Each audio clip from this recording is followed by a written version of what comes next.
Bismillah ar-Rahman ar-Rahim. Ladies and gentlemen, friends, Assalamu alaikum. Thank you very much for attending this event today. And I'd like to start by introducing myself. I'm Anas Al-Tikriti. I'm the CEO and founder of the Cordoba Foundation, which is hosting this event, this conference. I'd like to thank everyone here, yourselves for making the time, and also our panelists for today, our speakers, and also a thanks to the sponsors of the event, whom I'll be mentioning once or twice throughout this evening. The partners of this event: Save Tunisian Democracy, the Muslim Association of Britain, Forward Thinking, the Prince Al Walid bin Talal Center for Christian Muslim Understanding, and Al Hiwar TV. So thank you for every one of them for supporting this cause and for sponsoring this event. I'd also like to, at the very top, thank the organizers and our hosts for this evening, Events at Number 6. This is a brilliant venue, and I haven't been paid to promote them, but I think that the facilities and the service that we've received since we've arrived, I think that speaks for itself.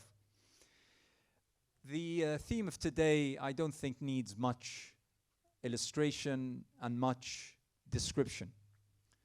We're here today in order to speak up for democracy in Tunis. Tunisia, 12 years ago, more than 12 years ago, began a historic phase in not only the history of the region, the Middle East and the MENA region, but actually I would go as far as to say it started a historic time in the history of all of us around the world. The fact that in Tunis, in early January 2011, a peaceful, consistent, incessant demonstration by Tunisians, all Tunisians, of all ideological backgrounds, of all ages, of all professions, came onto the streets and made a very, very simple demand. They wanted change. They wanted change. Not a single item was used to create any kind of violent attacks. It was a peaceful demonstration. The demands were peaceful, and ultimately, the system at the time crumbled and fell. This, in our lives, is something almost unheard of.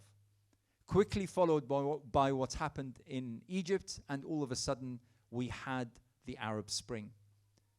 Everyone, if you recall, and I recall very, very well, traveling around the world, from Geneva to Paris to Washington to Sydney, and in every single one of those cities and capitals around the world, finding something called the Occupy movement, which mimicked the Arab Spring, saying, this is our Arab Spring, this is our Jasmine Revolution, this is our Maidan al-Tahrir. That was something that was truly remarkable. And we mustn't ever forget that we as a people, we managed to defy all odds. We managed to come out peacefully, all together, undivided, call for change, and change happened. And change happened. That's something that gave hope to all nations, to all people. And all of a sudden, the MENA region, the Middle East and North African region, wasn't synonymous with violence and conflict and terrorism and backwardness. All of a sudden, that region, those people, were iconic of peaceful change and peaceful revolutions. Today, we have, unfortunately, a totally different scenery. Today, we have an elected president who decided to kick off and kick away the ladder which got him to Carthage Palace, and decided to stop, to bring to a halt the cycle of democracy and the struggle for democracy. and to instigate a situation which can only be described as another dictatorship in a region that is rife with dictatorships, and bring Tunis back to way before the 2011 Arab Spring and the Jasmine Revolution. So today we have an illustrious panel of experts and of families of those who are now languishing in prison. I'm glad and happy and proud to say that we have two families representing their fathers who are languishing in prison today, arrested for farcical charges, absolutely unbelievable to anyone who knows anything about the two men that we'll be speaking about today and whose daughters will be addressing this audience throughout this evening. Without further ado, the running order will be as follows. Actually, not the running order, but the way in which we'll be doing this is that I will be asking our speakers to speak for between 5 and 7 minutes. And I'll try to be a little bit strict on time. After which, I'll invite either yourself to ask a question, or maybe I'll throw in something for sort of a wrap-up. And we'll move from one speaker to another as such. And then towards the end, if we have enough time, maybe we'll open to the audience for any questions that you have. But once again, my thanks, gratitude, and appreciation to each and every one of you, and also to our panelists and speakers. And I'd like to also, before we start with our first speaker, I'd like to thank our media sponsors for today, Al Hiwar TV, as well as Al Jazeera Mubashir. And we have with us several online platforms that are conveying this event. This event is also being live streamed on YouTube. So we have also an audience that's watching these proceedings as they unfold. So without further ado, I'd like to firstly start with Rodney Dixon. Rodney is from Temple Garden Chambers. He's a barrister representing Tunisian opposition leaders detained in Tunisia. And I'm starting with Rodney because I'm aware of the fact that he has an engagement shortly after 7 o'clock, so he'll unfortunately be leaving us. So over to you, Rodney.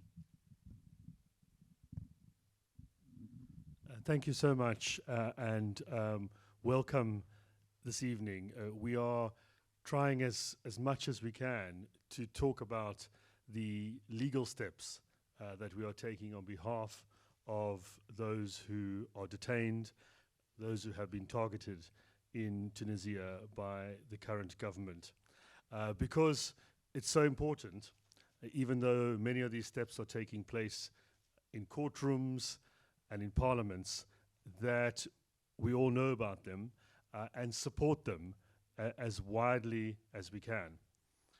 It's through that process that there'll be a greater urgency on those who have to make very important decisions about the serious human rights violations that are taking place.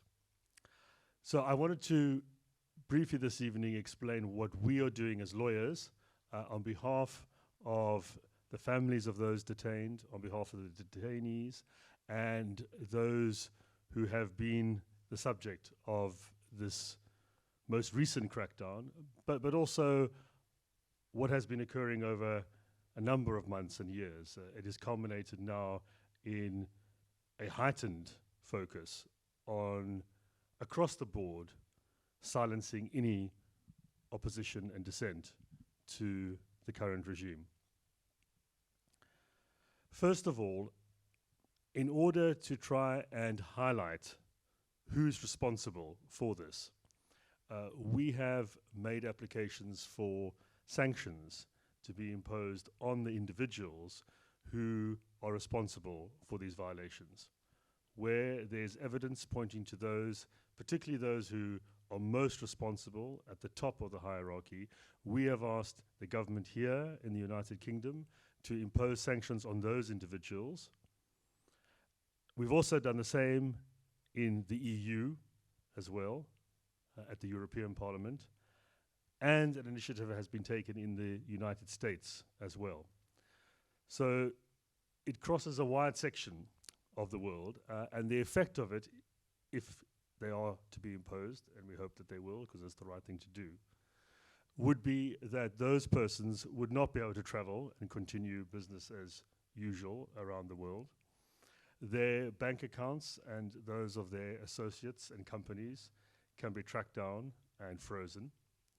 And they can't keep doing transactions in our countries as though everything is normal. We have focused in particular on the current President Said, as well as a number of his key ministers, the Minister of Interior, the Minister of Defense, and other key state officials who are directly involved in implementing this campaign of repression. Of course, they are using many more people down the ladder, but we are going for those who are giving the orders, who are overseeing it, who are most responsible, where the evidence points to them, and we provided that evidence in the applications, then they are the ones who should bear the consequences. These are not sanctions against the country as a whole and its people. It's not there to try and economically weaken the country or make it poorer. It's to target those particular individuals who we say are responsible for the violations. So it is a form of individual responsibility, not at the criminal level, but a form of punishment that our government has at its disposal, as does the EU and the US as well. It's a quick and efficient way of assessing the evidence and imposing sanctions. And of course, if the person has a defense, they can bring it forward. If there's no basis for it, then the sanctions can be lifted if things change. But it's there to show that governments take this seriously, they're condemning it, and there are repercussions for the violations that are being committed. We know that these sanctions have been imposed in many other situations. We've seen them in relation to Russia recently, China, other countries. So the government does use these measures, and we're saying it should equally apply in the situation in Tunisia. We are looking to really support MPs so that our Foreign Office, the Foreign Affairs Committee in the EU, will take these actions. And that's why it's so important that you know about it, that you speak to your MPs, you speak to your organizations to ask them, are they doing this? This is not something where they should take the next 6 months or a year to decide in some committee. They have the ability to do it quickly and efficiently. That's the point of the legislation, and we're saying they should use that opportunity without delay now. Secondly, we have also applied to the African Court for Peoples and Human Rights. This is a court established in Africa. It's based in Arusha, Tanzania, and it's there to oversee serious human rights violations that are committed by governments in Africa. So it's like the equivalent of the European Court of Human Rights in Strasbourg here, looking at the EU and the UK. The court has accepted our applications. It has required Tunisia to respond to them, in particular to respond to the urgent application we made for provisional measures. So you can do that, saying while you are deciding this case, we'll make sure the detainees are not harmed, that they have access to lawyers, that they are released with whatever conditions are reasonable and proportionate. It was in fact at the end of this week today that Tunisia are required to provide their response, so we'll know whether they are going to respond or not. And the court will then make a decision on those measures. It will also decide on the actual case itself, the violations that have been committed in Tunisia.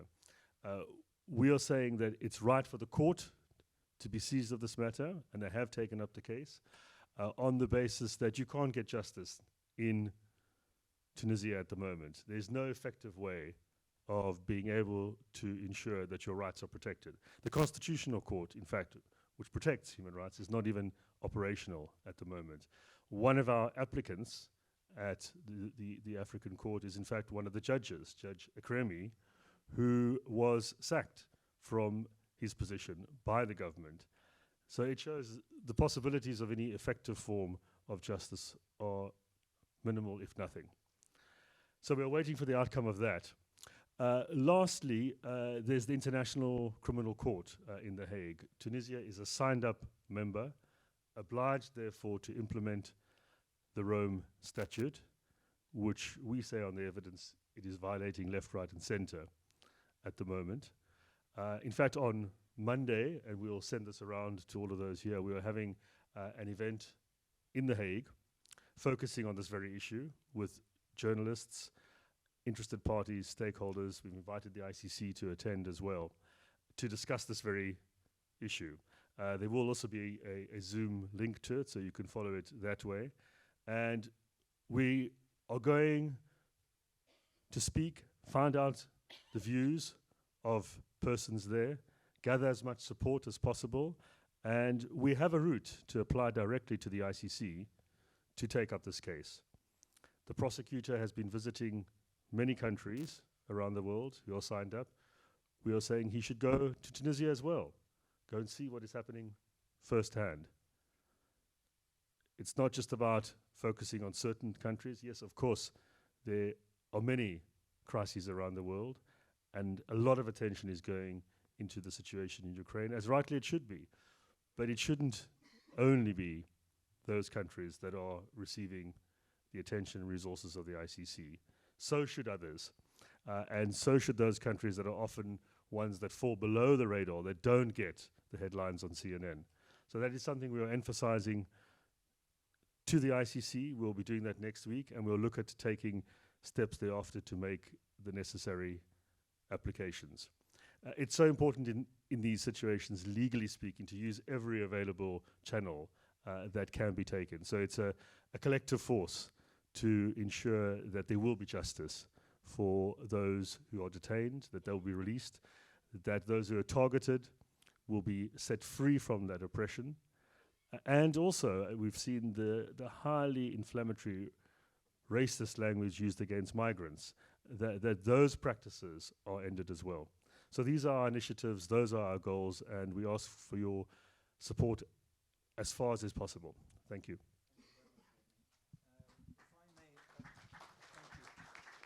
Thank you very much. I think that, I mean, you covered all the areas that one could, possibly ask about regarding the legal avenues.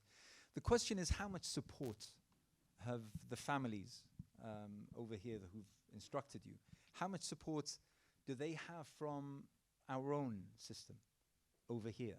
I mean, ultimately speaking, we're talking, for instance, today we have Kawthar and we have Sumaya, the daughters of Sayyid Farjani and Sheikh Rashid Al-Ghanouchi respectively. How much support have they received from the legal sector over here? They can give you more details about their engagements, but there has been some outreach and support from certain political quarters, from MPs in this initiative. There's space for a lot more, though, because those MPs need to be knocking on the door of the Foreign Office to say, don't just say you're considering our application for sanctions, actually consider it and decide. As you've done very, very quickly in other situations, you moved within weeks, even shorter in some cases. So there's scope for a lot more of that support. But the platform for it is there, and we just need to keep up the initiative, and we need as much support from you and others to tell them to do that as well, because that's how it happens in the end. There's no magic to it. It happens by people deciding we're going to do it and then doing it. Stop the talk, just get down, consider it, and do it.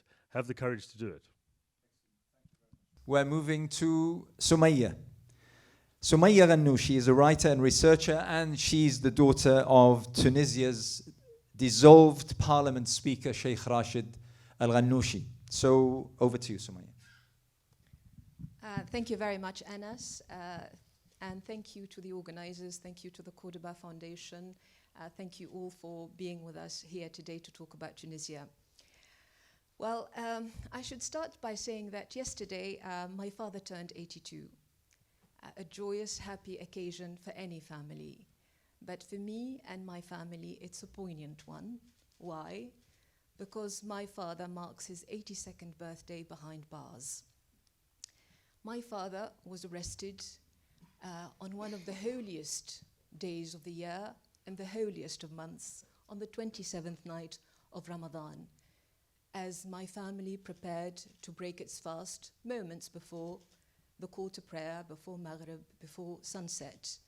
Around 100 security officers encircled our home, raided it, searched it high and low, and took my father away. Why, you may ask again?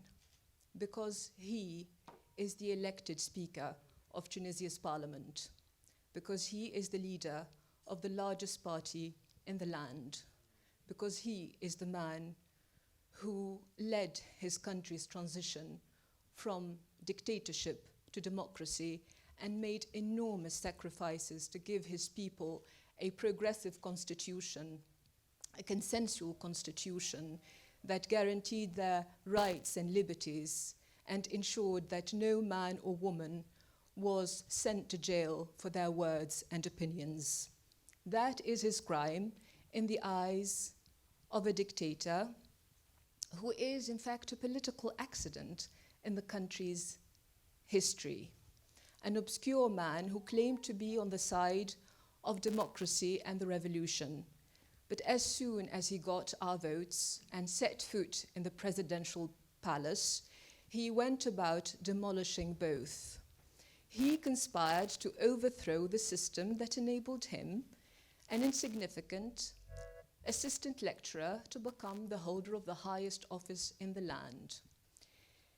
In the dead of night, he barricaded Parliament with military vehicles, tore apart the constitution he'd sworn to protect, and wrote his very own instead, literally, and bulldozed over all check and balanced institutions. So, on the ruins of our democracy and the sweat and blood of generations of men and women who fought hard and long to create it, he erected his one-man system, a modern-day emperor, governing by decree, guided by nothing but his own instincts and caprice, driven by greed for power and a deep, dark desire to avenge himself on anyone who dared say no to him, anyone with a history and a record to be proud of, and foremost, of course, Rashid Ghannouchi, with his impressive, extensive body of writings, translated into countless languages, and his decades-long struggle against dictatorship. Qais Said turned Tunisia from an inspiring success story, striving arduously to claim its seat among the free nations of the world. He is currently gleefully celebrated by fellow Arab tyrants, the likes, for instance, Egypt's Sisi and Syria's Assad. Qais Said saw Tunisians a big lie, a gigantic lie. He would grant them wealth and prosperity if only they got rid of democracy, a democracy viciously demonized and dismissed as the root of all evil and misery. But as he robbed Tunisians' hard-won freedom, he gave them not only dictatorship, but poverty and state bankruptcy. For the first time in their modern history, Tunisians queue up for hours daily, hoping to get some sugar, some flour, some oil. They're now realizing that their new dictator had turned their difficulties into full-blown catastrophes, their half-successes into complete failures. So whoever wants proof of the havoc, the destruction dictatorship wreaks in nations, look no further than Tunisia and what Qais Said has been doing there. Its people are besieged by crises, by misery, by despair. prepared to board death boats in order to escape to the other side of the Mediterranean. Tunisia today is a cocktail of crises threatening to explode at any given moment. But make no mistake about it, just as the Arab Spring started in Tunisia and flourished there for over a decade of hope and struggle, revolution and counter-revolution, from there it shall return, from Tunisia it shall rise again, bearing the flame of freedom to the people of the Arab region, a region ravaged by coups and tyranny. Because those who have savored the sweet taste of freedom will never be slaves again. And I must end here, I know. I don't want to speak for too long. I will end with a few words to Qais Said, Tunisia's dictator. And I say to him, try as you may, you can never lock Ghannouchi away. You are the prisoner, not he.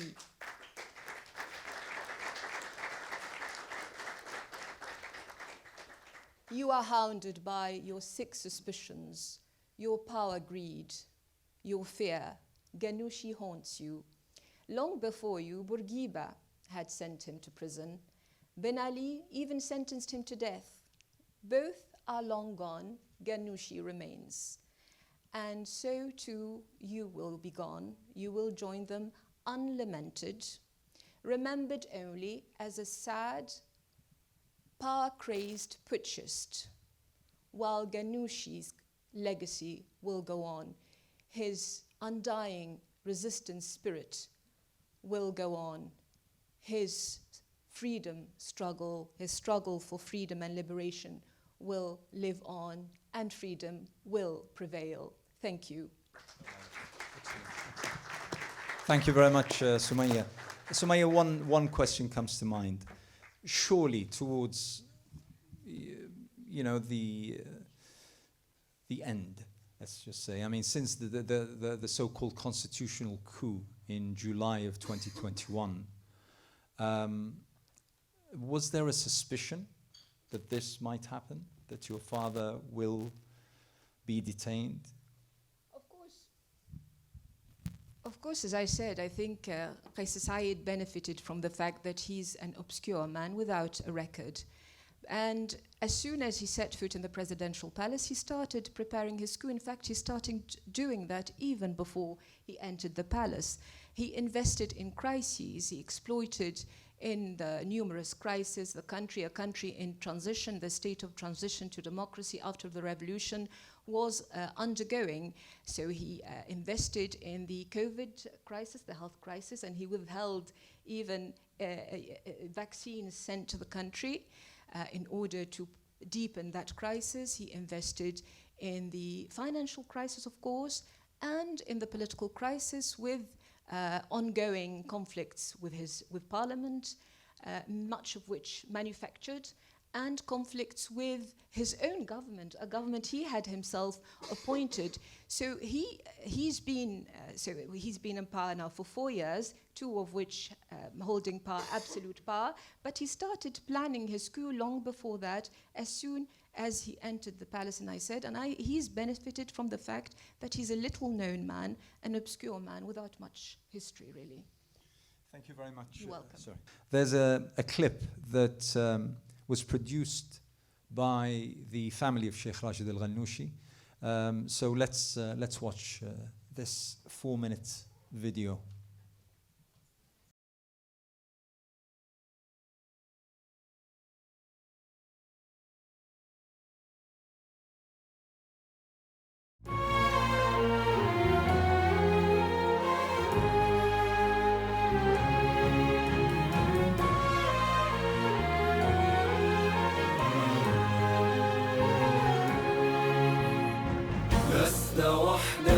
لست وحدك لست وحدك لست وحدك أيها الشيخ العنيد لست وحدك خلف قضبان الحديد أنت راشدنا تنير دروبنا على خطاك سنقطف الحب لست وحدك. أنت من يدعو لكل فضيلة، فكرك المجبول بالحب وبالإحسان. أنت من يسعى بكل وسيلة كي يعم الخير للإنسان. لست وحدك، لست وحدك أيها الشيخ العنيد. لست وحدك خلف قضبان الحديد. أنت راشدنا تنير دروبنا، على خطاك سنقطف الحلم البعيد. لست وحدك، لست وحدك.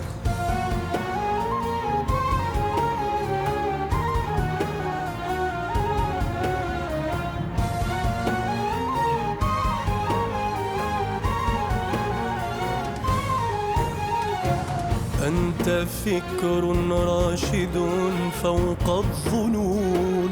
أنت مثل حالم للثائرين. أنت حضن دافئ وأب حنون. أنت للخضراء عاشقها الأمين. لست وحدك، لست وحدك، لست وحدك أيها الشيخ العنيد.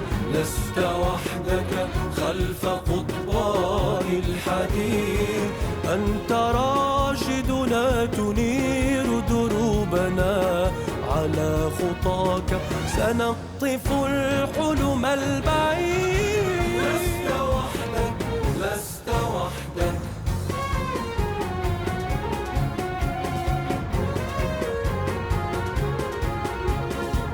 أنت لست ضحية، أنت البطل. بالحق تصدح عاليا لا تكل. تزرع الورد وتسقيه الأمل. كل من سار على الدرب وصل. لست وحدك، لست وحدك، لست وحدك أيها الشيخ العلي. لست وحدك خلف قضبان الحديد. أنت راشدنا تنير دروبنا، على خطاك سنقطف الحلم البعيد. لست وحدك، لست وحدك.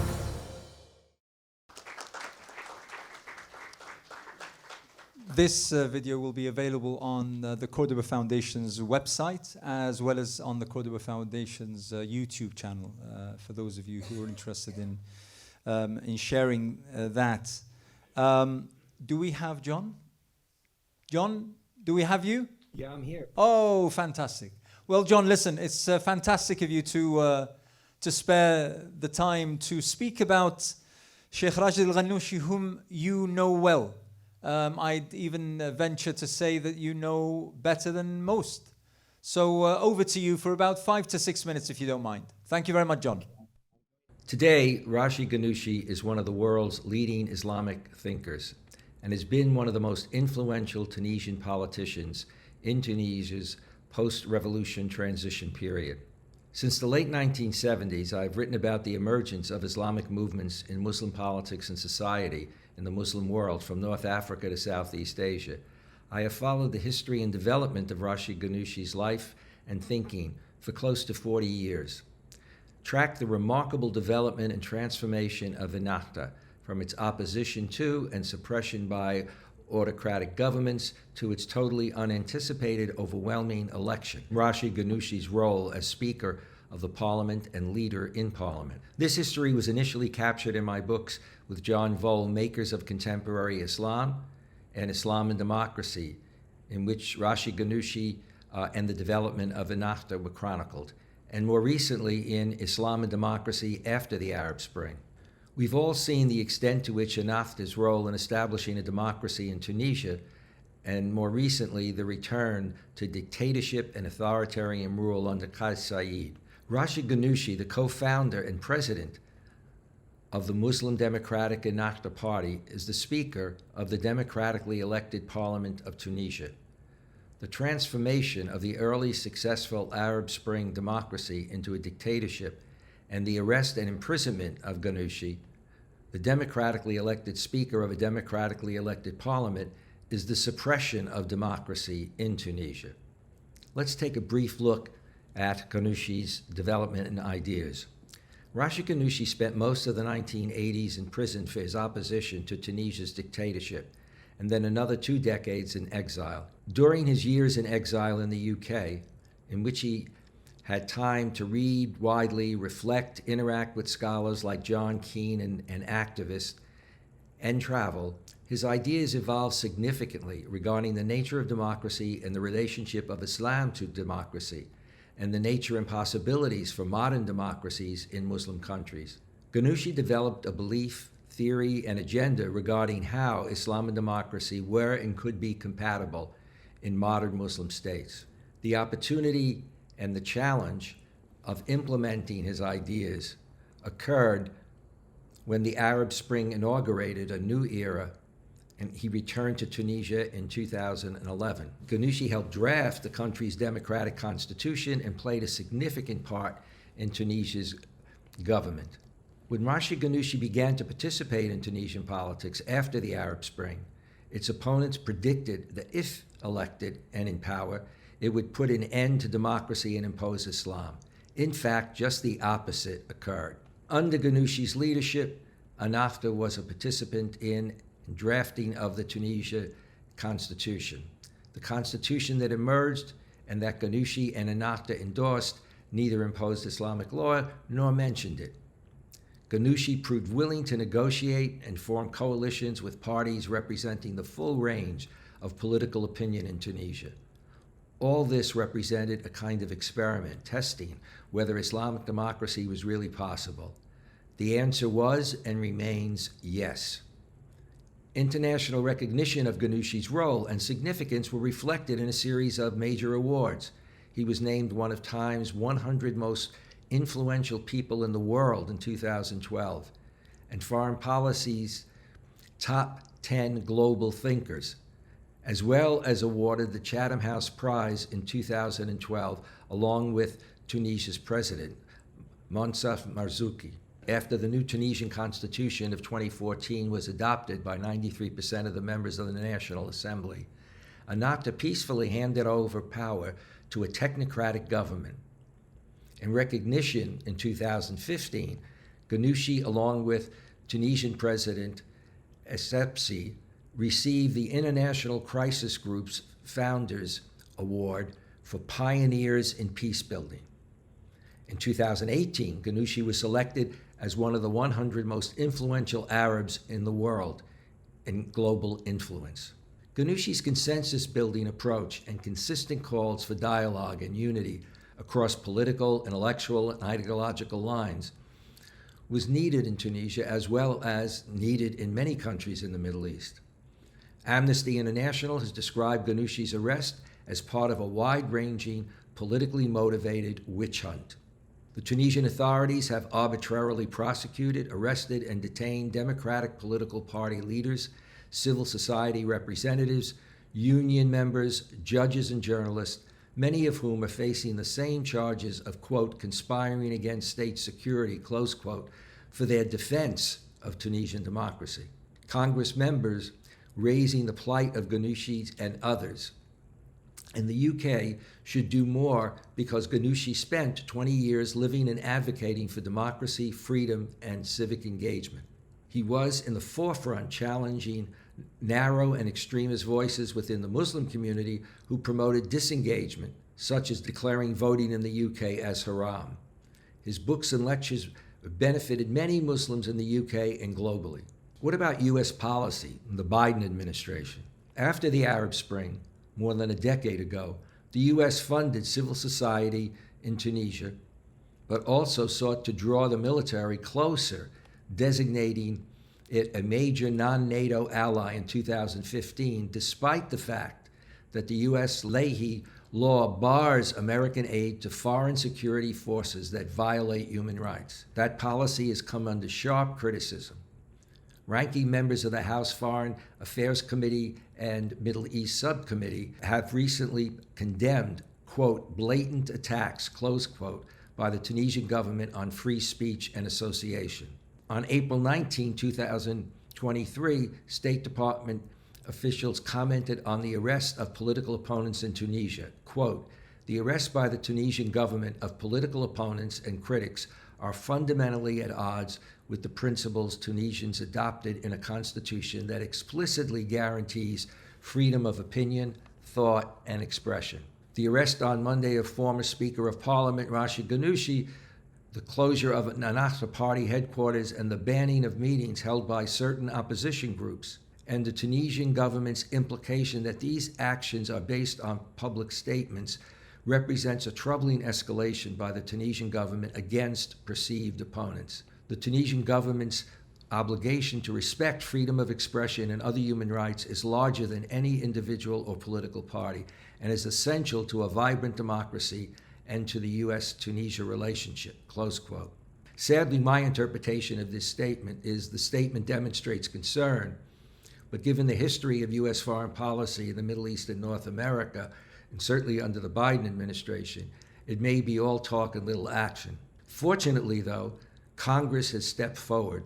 Congressman Gregory Meeks, ranking member of the House Foreign Affairs Committee, and Dean Phillips, ranking member of the Subcommittee on the Middle East, condemned, quote, Tunisia's recent arrest of political figures, forcible closure of the political party offices, and bans on free assembly of certain political groups are blatant attacks on free speech and association, close quotes. President Biden has now faced calls from members of the Democratic Party to rein in the U.S.-Tunisia military relationship. Senator Chris Murphy, who leads the Senate Subcommittee on Relations with the Middle East, said the U.S. approach to Tunisia suggests, quote, a democracy toolkit, close quotes, which is fundamentally broken. Murphy noted, quote, the Biden administration has, I think, made a bet on the Tunisian military. I would agree that we should make a bet on civil society instead, close quote. More generally, Senator Murphy noted the Biden administration needed to urgently shift course and end its support for, quote, brutal dictators, close quote. In addition to this, U.S. Senators Jim Risch and Bob Menendez, ranking member and chairman of the Senate Foreign Relations Committee, introduced the Safeguarding Tunisia Democracy Act, legislation to foster Tunisia's democratic institutions, limit funds until Tunisia restores checks and balances, and authorize the creation of a fund to support democratic reforms. Most recently, U.S. Senators Durbin, Murphy, Welch, Kuntz introduced a resolution recognizing Tunisia's leadership in the Arab Spring and calling out recent democratic backsliding. Finally, more than 150 academics in Europe and North America, including from the universities of Oxford, Harvard, Columbia, and Georgetown, have called for the release of Rashid Ghannouchi and all political prisoners in Tunisia, amid what they described as a, quote, fierce onslaught, close quote, against the sole democracy to emerge from the 2011 Arab Spring. Conclusion. Under Rashid Ghannouchi's leadership, Ennahda has become a democratic political party in its orientation, following the model of Christian democratic parties in Europe.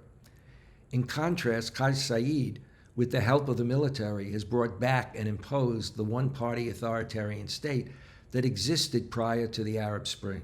Declaring a state of emergency, he has suppressed the democratically elected parliament, written and imposed a new constitution in which presidential power is at the expense of other branches of government, and a constitution approved in a referendum but was boycotted by most of the opposition.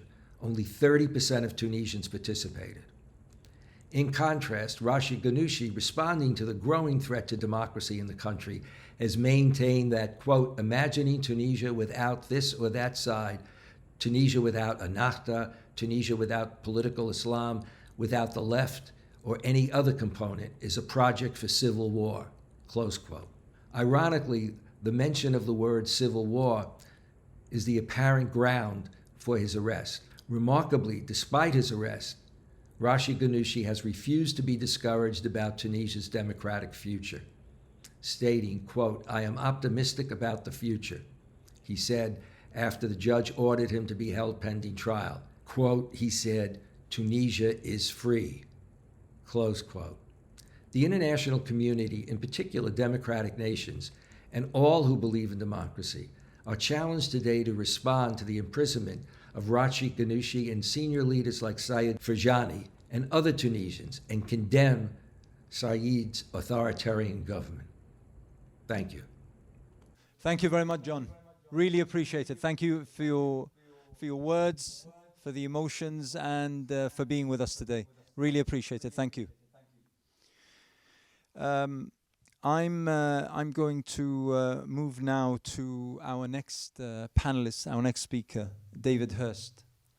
But before I go to David, we've heard about Sheikh Rashid al-Ghannouchi from Sumaya as well as from John, and we'll be hearing about Said Ferjani from Kauthar imminently.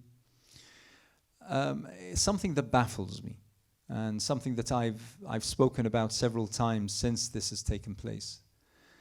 And this goes out to our own government, to our own politicians, and we'll be hearing from Phil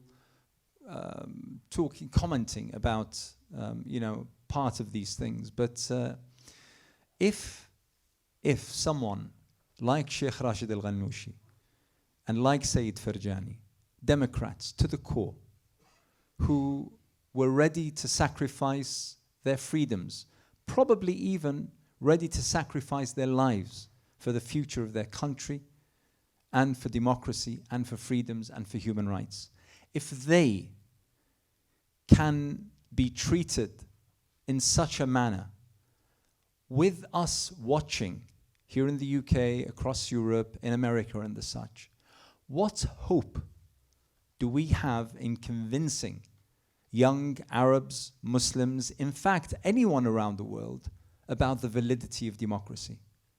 What future do we have when Democrats can be treated like this with no recourse?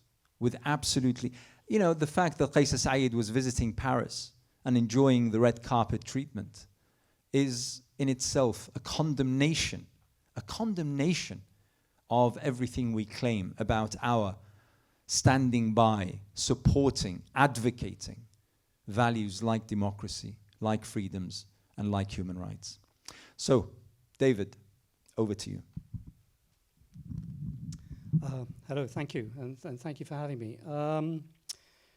When I look at Tunisia today, I'm really in despair. I hold my head in my hands. But to be frank with you, and you're not going to like this, part of my despair is with Ennahda itself. I'm a reporter, I'm not an activist, and the only thing I can do is my job. And I think with Tunisia, I think I did it.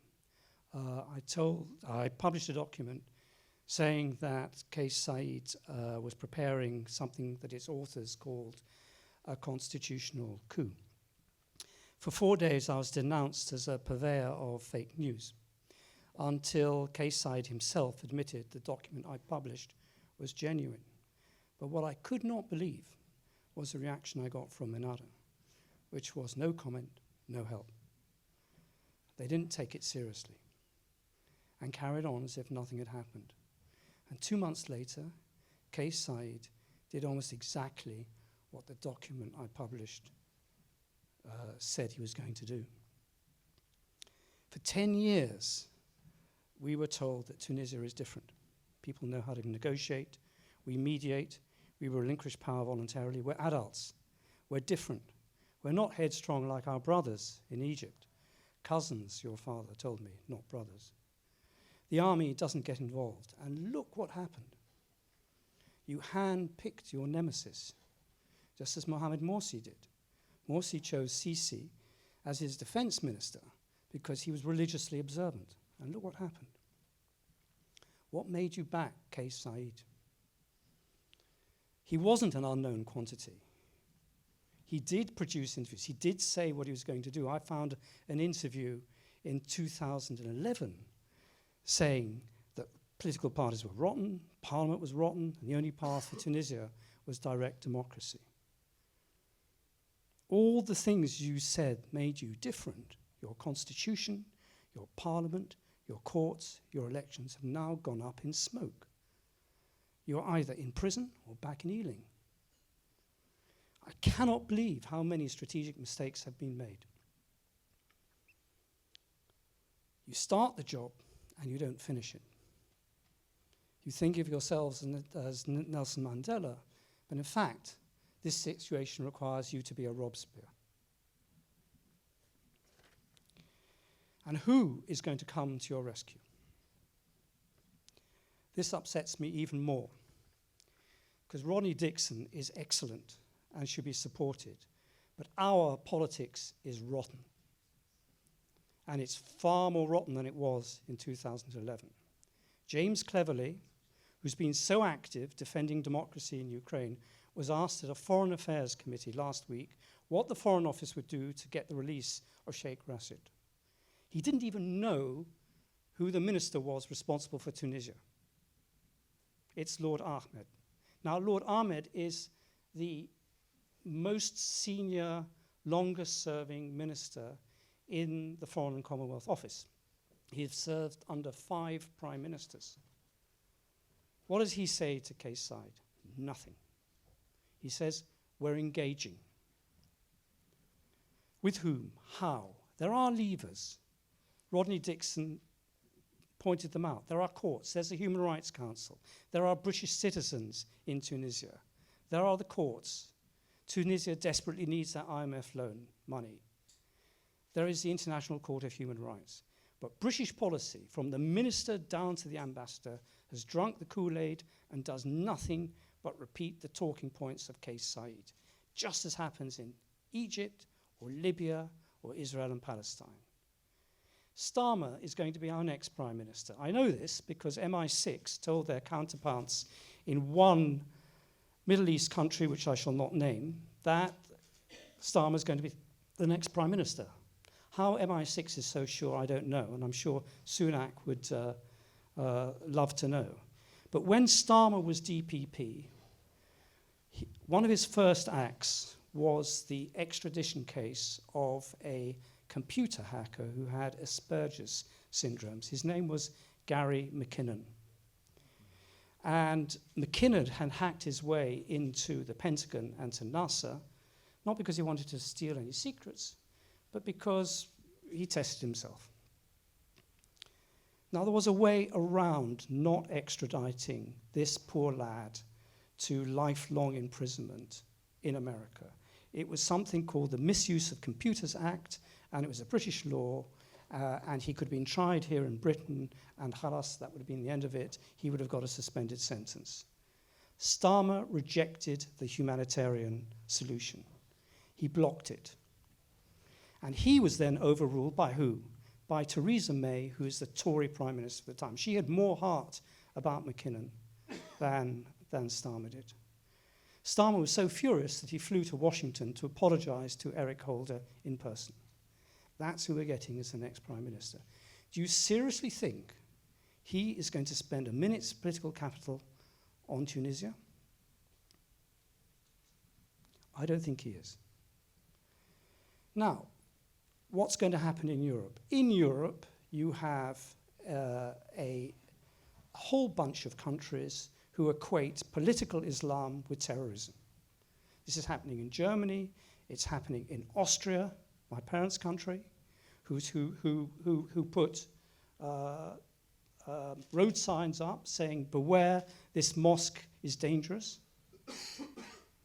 It's happening in France when they talk about separatism. And it's happening here with Michael Gove. Do you really think Europe is going to come to Tunisia's rescue? I think you have to think really seriously about what went wrong. You occupied that moral high ground, but you couldn't defend it against people who used really dirty tactics against you. I totally in praise of Rashid Ghannouchi. I think he's a terrific man and a historic figure. And I'm appalled that he's now in the hands of a madman, a complete madman, who restricts all contact with him. That's where we are at the moment in Tunisia. Only thing I can say is that yes, the Arab Spring will break out again, but this time and the next time, you've really got to defend it. Thank you.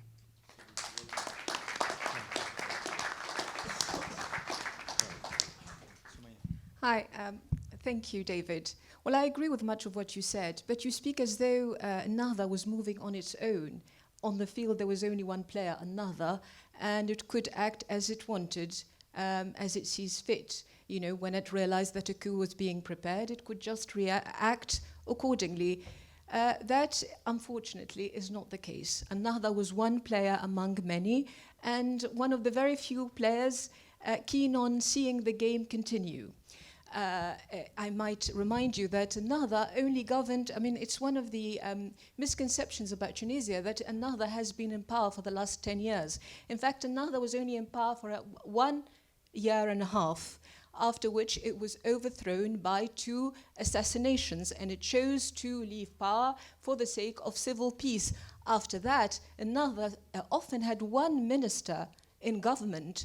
So even if it realized that that a coup was being prepared against it, it could not act freely. And you speak, so internally the situation was very complex.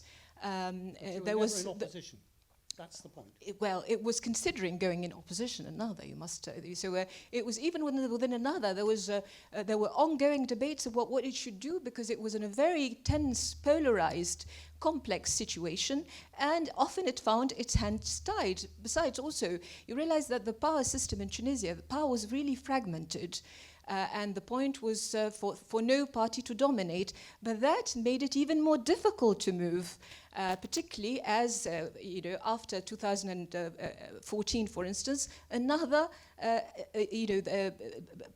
parliament was headed by Nida Tounes, the presidency was headed by Nida Tounes, and the government was headed by Nida Tounes, and Nahda was just keen on seeing the democratic transition completed. That was its main priority, preoccupation, was to finish this transition and to provide some sort of political stability to avoid, the country going back fully to dictatorship. So it was it was trying to minimize its losses continuously. And also, you speak as though another, Tunisia was part of a regional situation that's where, a comfortable regional situation. The fact is not the case, unfortunately. Since the coup in Egypt, Nahda was delaying the inevitable. You have a whole regional environment that is hostile, where the counter-revolution was on the ascendant. So I think Nahda's genius has been to prolong the transition and to try, as I said, to delay the inevitable. What have you got left? What have we got left? And I must say a word about Europe. And Tunisians are not waiting for Europe to come to their rescue. Tunisians have more than enough experience in resisting dictatorship. They did it on their own before, and they shall do it again. And as I say, Qais Said currently is not although he's being received in Europe, he's being received in Europe as their coast guard in Tunisia. Everyone knows you can't work with this guy. This guy knows, only hears the echo of his own voice. And that, he is resorting even to repression because he is very fragile and very weak.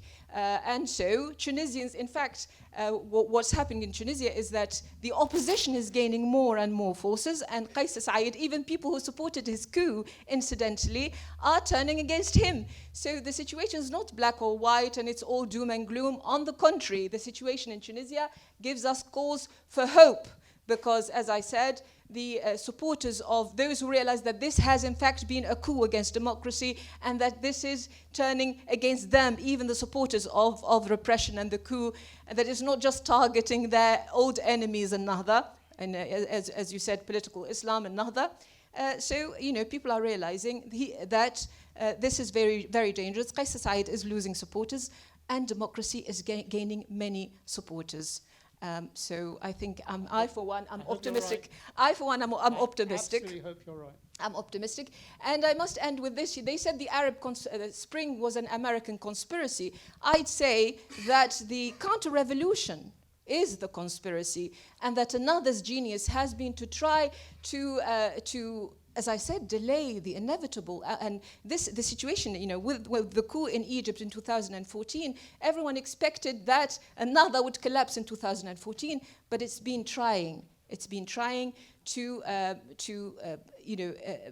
prevent that from happening, and it's still working. Nahda is working with the NSF, the National Salvation Front, which is expanding day by day. So it's not doom and gloom at all, David. Thank you, Sumaya, and thank you, David, also. Thank you very much.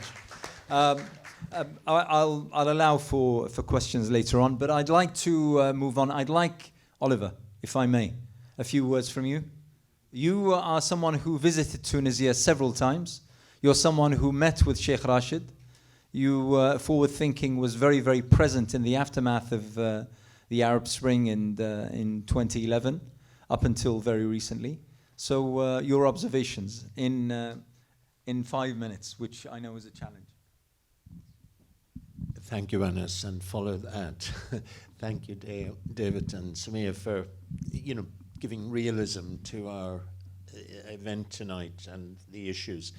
I'd actually spent a month for 18 months in Tunisia, and we were working on a European-sponsored, EU-sponsored program, which was aimed at finding consensus among all the different political parties. So for a week every month, we engaged all the parties. And it culminated actually in a conference in which it was based on the potential compatibility of religious and secular understandings of society and governance, which was then led by Sheikh Ghannouchi on the one part and Beji Sepsi on the other, the head of NIDA Tunis then. And I must say, I left Tunisia with lots of hope.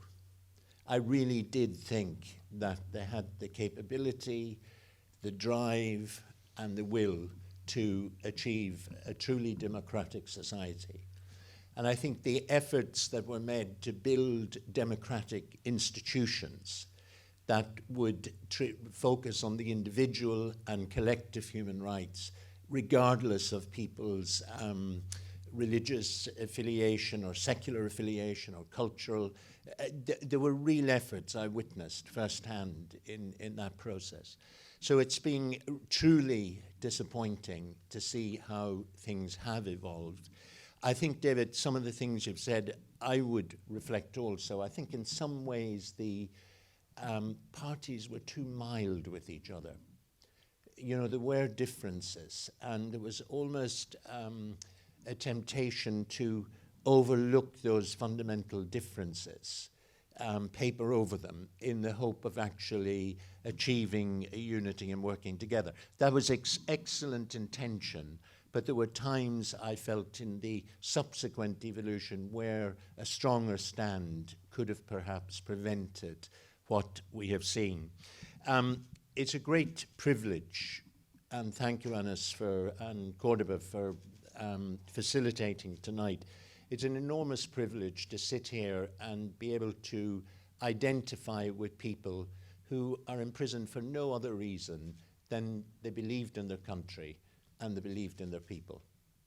And I think that's extraordinary for us to be able to voice our concerns. But I'd just like tonight to use the words of Sheikh Rashid himself, when in July 2021, he wrote an opinion piece in the New York Times. And for me, it actually captures fully the current situation. He said, on the morning of July 26th, my colleagues and I, all of us, democratically elected members of Parliament, found the parliament building in downtown Tunis surrounded by army tanks and our access blocked on the orders of President Said. In a televised speech the night before, Mr. Said announced a host of measures, the most startling of which was suspending the work of the elected legislature. He stripped members of parliament of their parliamentary immunity, sacked the prime minister, and consolidated judicial and executive powers in his hands. By doing so, Mr. Said is seeking to overturn the results of an entire decade's hard work by Tunisians who have fought for democratic reforms. I believe his actions are unconstitutional and threaten Tunisia's democracy. How true those words were. And then he goes on, to say what I think is in this article, saying that those who were supporting this coup were actually trying to use the differences between the secular and the religious perceptions of society and how governance should be as the excuse, and he refutes that. And I would refer back to our January 2014, when there was clear consensus, not just between Sepsi and Ghannouchi, who were both present for the whole of the day at that conference, but also numerous other parties, stretching from the far left to the Salafi parties, all were there, but we concluded the day with the belief that in Tunisia, differences can be accommodated. A secular view of society can be compatible with a religious view of society, and there was a will, I think a genuine will at that meeting, and happily we can share some of the findings of that. But there was a will to achieve a truly democratic society with diversity. And it's shameful that it has come to this. I agree entirely with David when you said, David, that Europe won't come to respond in the way we should. I think, Sumaya, it is important because it's not just the will of the people, but there are also big implications of whether we support the structures at present. And all the evidence is that Europeans, and in particular Britain, is carrying on as business as usual. I was shocked the other day to discover that some of our army were out in Tunisia training Tunisians in counterterrorism, probably techniques that are now used to suppress true Democrats in the country, not potential terrorists. And it's that real lack of awareness is shocking. I'd just like to end with the words of another prisoner, and who's been on my conscience for the last 10 years, Essam Haddad.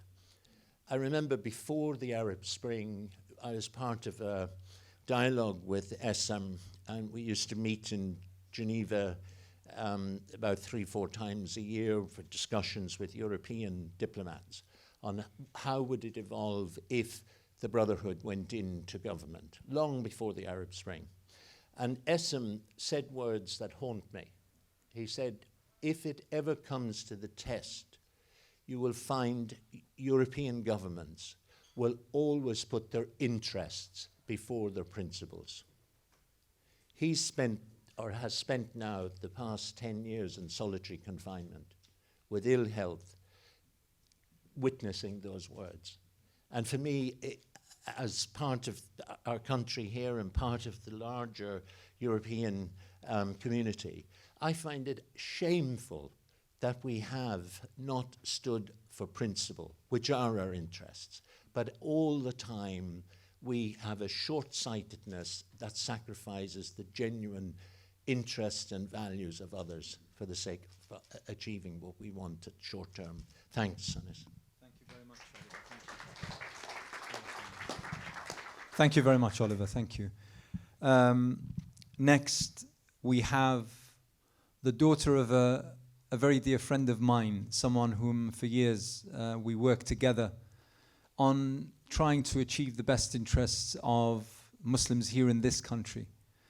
But throughout that work, there was never a moment when he forgot about where he came from and about the struggle that took grip of his heart and his mind, and that is of his homeland, of Tunisia.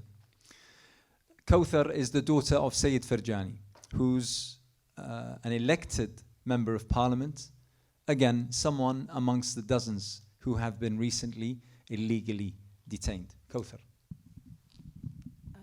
Thank you. Thank you again for organising today. Thank you, everyone, for taking time out on a Friday on the rare occasion we have decent weather. I just want to quickly touch on a point to continue from what Sumaya has already said about the genius of Nahdha delaying the inevitable. As Oliver said, throughout the years during the democracy that Tunisia tasted, there managed to be more divisive elements of society that ended up working together. And that is also because of the constant olive branch Nahdha kept offering. And I would say that even now, after everything that has happened, after the coup, and after the recent crackdowns, even some parties that may have even initially, or people who have initially supported the coup, are now coming together. And if that wasn't for the 10 years of Nahdha being soft, as some may see it, we wouldn't be in that today. I myself am in a group where I've run with children of various political parties, people that not necessarily would get along, and they are now in a case with us. And again, I would say that was because of the soft approach from Nahdha. So I've been doing various variations of these speeches in the last 4 months, and unfortunately, as time goes on, the violations, absurdities, and the days of my father's imprisonment increases. This isn't the first time my father has been imprisoned by a Tunisian dictator. I was 3 years old when I first watched dozens of police storm our home and arrest my father. This was in 1987 under the Ben Ali regime. My father was severely tortured using methods that are illegal under international law. His back was broken and he was unable to walk. At times, his torture was so severe, he ended up in a coma for 5 days. Unfortunately, after all the gains, albeit imperfect, of the Tunisian revolution, at 68, my father is yet again paying the price for his commitment to human rights and his participation in democracy. We've known for some time that my father's arrest was inevitable. In fact, his name was leaked in, I think, Middle East Eye after the coup as part of the list of names that Qais Said intended to arrest. On Monday, the 27th of February, my father was initially asked to attend a police interview as a witness. My parents' home was raided, and yet, despite finding no evidence, they decided to detain my father. They eventually sent him to another court 2 days later, and they issued him a prison warrant without charge, and to this day, without accusation. So my father's accusation is, they're all quite absurd. So he's currently been under investigation, not even formally accused, of possibly being associated with a PR company called Instalingo. Now, as of 2 days ago, everyone who works for this company has been exonerated, but anyone who's suspected of working for this company is either still in prison or prosecuted in absentia. The other absurdity of his case is the political accusation that goes on with this case is to do with changing the face of, changing the political face of Tunisia. Now, at the time, Nahdha were the majority, and also the Prime Minister, Mshishi, who's currently also been associated with this case, was the Prime Minister. So essentially, they're being accused of trying to overthrow themselves. So that's the where we are now. Currently in Tunisia, the judiciary have been taken hostage by the President Said, and we've reached a point where judges were told that they either send these people to prison or be seen as co-conspirators. So currently there is a judge called Bashir Akrami who's currently in prison. And when his family asked the judge who sent him to prison, why did you do this? They said, well, it was either me or him. My father in prison said, we have shifted from the independence of the judiciary to the use and abuse of judiciary. In the last few months, my father has been sent to prison, to hospital a few times. Initially after his hunger strike, where he once lost consciousness while doctors tried to retrieve his blood without uncuffing him. And more recently after being ill due to damp conditions of his cell and sharing an overcrowded cell with over 120 prisoners, most of whom smoke. He has since been back and was given an inhaler, but again to the same conditions.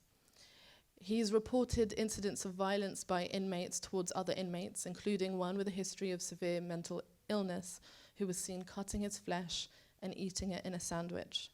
One who has gouged the eye of another inmate, and one who has been self-harming. He's also received death threats whilst in prison. We believe that they intentionally place these people so that should anything happen to my father, they can say it's not the state's responsibility. During the holy month of Ramadan, my dad was denied the prayer times and when to break or start his fast. They also have placed cameras in his prison, in his prison cell once he, after he joined. In my father's own words, the case against him is nothing but an attempt to whitewash and normalize the coup and take revenge against his opponents, and we're seeing that today, and is based only on accusations by individuals who've had their honesty and integrity severely called into question. My father has spent most of his life fighting dictatorship and oppression and advocating for human rights, whether in Tunisia or as a community activist in the 21 years he was in exile.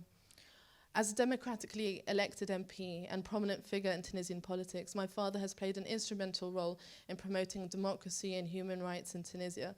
In fact, I'm sure even Oliver would know he would usually be the first point of call when anyone would come to Tunisia to find out who to talk to. People usually would be going to my father first. Unfortunately, despite all our efforts, the EU and the UK have prioritized their anti-immigration stance over human rights, democracy, and freedom.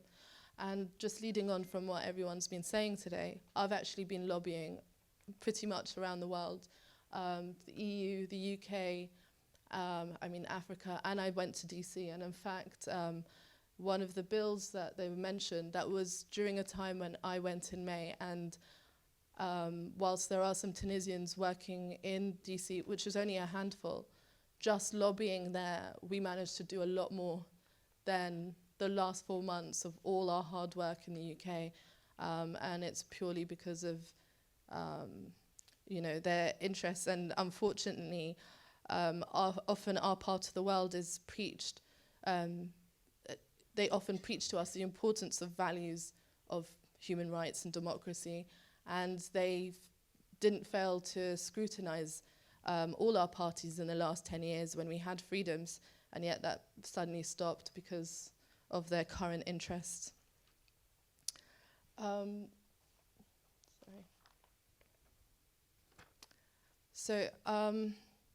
My father's always believed in democracy and the rule of law, in defending the rights of those who are oppressed, and sends a clear message from inside the prison.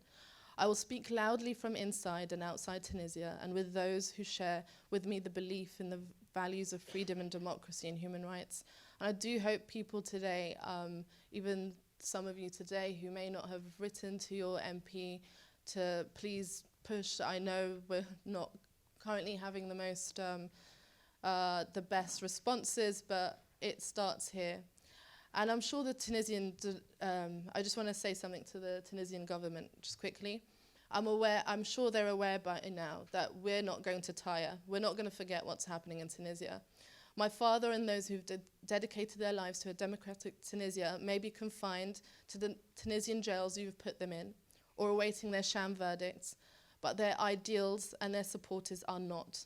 The more prisoners you create, the more our solidarity grows.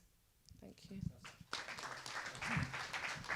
Thank you very much, Kauthar. And I think it goes without saying that all of us here, we stand shoulder to shoulder with the families of those detained and with the pursuit of democracy and freedom in Tunisia and far beyond. You know, I see faces here from Egypt, from many other countries. I'm not going to mention name by name because there are too many to mention, but we're all here in this fight. This fight is our fight, all of our fight. Thank you very much, Kauthar. Next, it gives me great pleasure to introduce Dr. Phil Bennion. And Phil is a former MEP for the Liberal Democrats in the UK, and he's currently Vice President of Liberal International. He's travelled from the Midlands to be with us today. So thank you, Phil, and over to you. 5 minutes. Yes, thanks. Firstly, I just want to say that I'm surrounded by experts today, and that is something that I'm not. I'm very much a political generalist in this respect, and were I not on the panel today, I would be in the audience, because this is, for me, also a means of learning more about the details of the situation.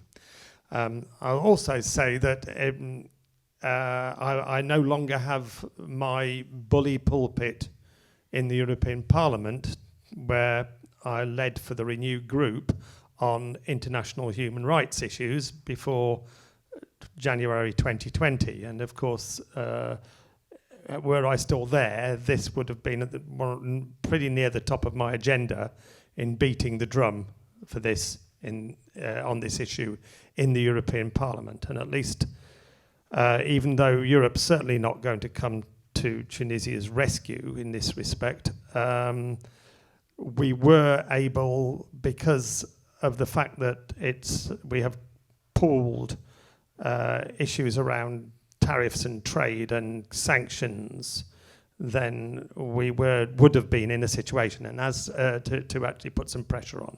And as Rodney has suggested, the use of Magnitsky-style sanctions, I think, is one way we could progress. Whether we could get those through is very difficult, because obviously we always had a challenge with the European People's Party in the European Parliament, the EPP, the biggest group, who were always transactional, I think you might say, and very, very much listened to their governments at home in terms of national interest. But while I was there, we did see a big change in the attitude of David McAllister, who was the chair of the Foreign Affairs Committee, and he actually started to realise that you could actually, by being a little bit more courageous, start to actually change things. But that's now 3 years ago, and 3 years down the line, we're one step removed. Now, I did meet Rashid Ghannouchi back in 2012 when the original constitution was being drafted.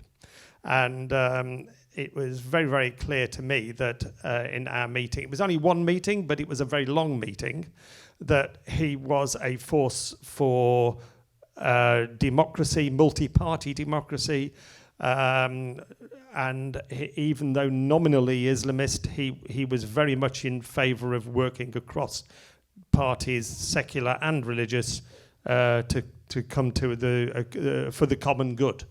And any idea that he does not still uphold those views, I think, is nonsense, because we can actually see the evidence that he has demonstrated over the last 10 years that he is in fact willing and has a record of working across the board. So I think that for one thing we can say legally there is absolutely no justification in his imprisonment. I think the crackdown was definitely predicted, and those of us who are involved in international politics sort of expected it to come, and I do agree that there has been too little in terms of national governments across Europe and our government. They've done nothing at all to press the case and to try and influence Saeed in any way whatsoever. And I think this transactionalism is a disgrace. I also believe that Saeed is very much influenced by al-Sisi in Egypt.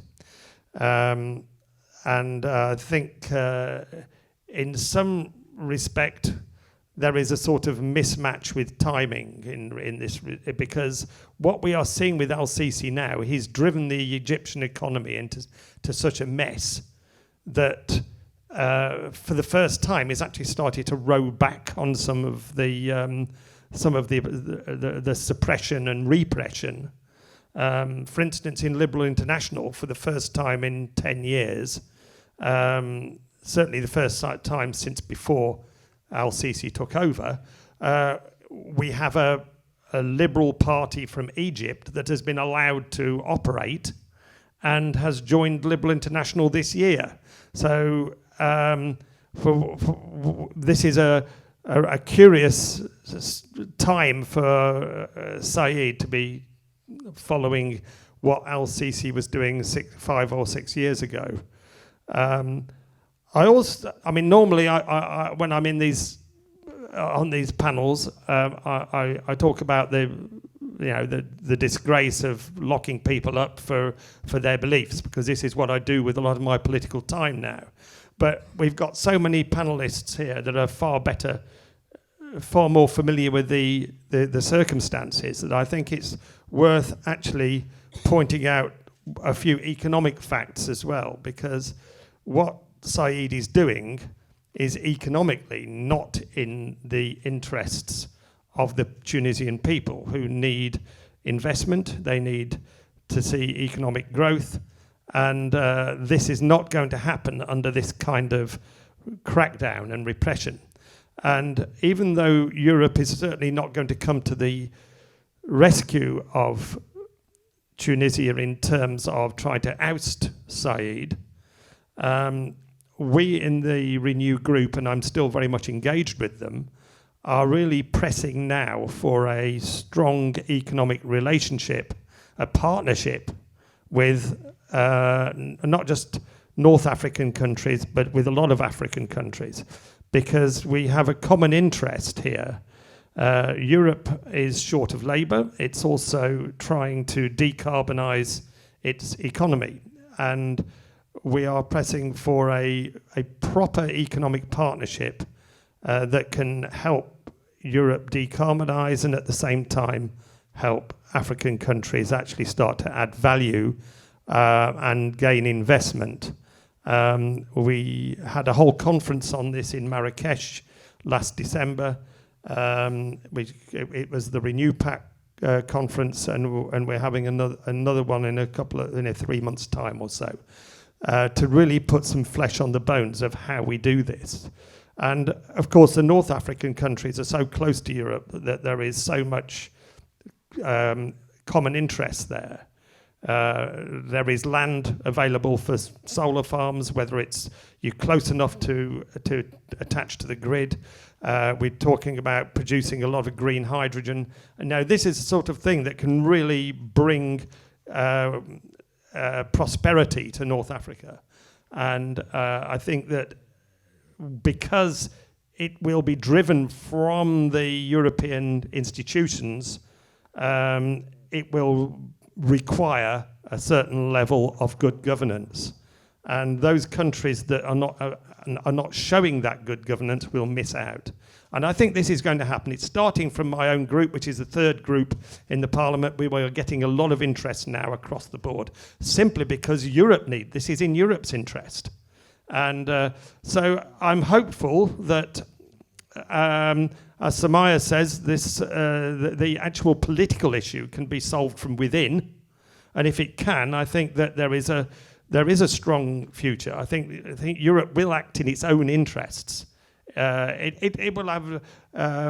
It's a win-win situation, I think, potentially for North Africa and for Europe, and it also has some potential to solving the crisis of boats in the Mediterranean sinking. And because if there's more prosperity in those countries, then there'll be less pressure to migrate. I'm just going to finish off with one point on where I can go myself. I mean, I'm here to learn. I've made contact with Rodney. I want to know. I need a good dossier so I can take it to my colleagues, who I still call my colleagues. They still call me a colleague in the European Parliament, to try and press this case. And I think that's one place where I can help. As far as the British government is concerned, I'm not very hopeful, because for one thing, they're not only transactional, they're also at the moment completely disengaged and obsessed with their own survival.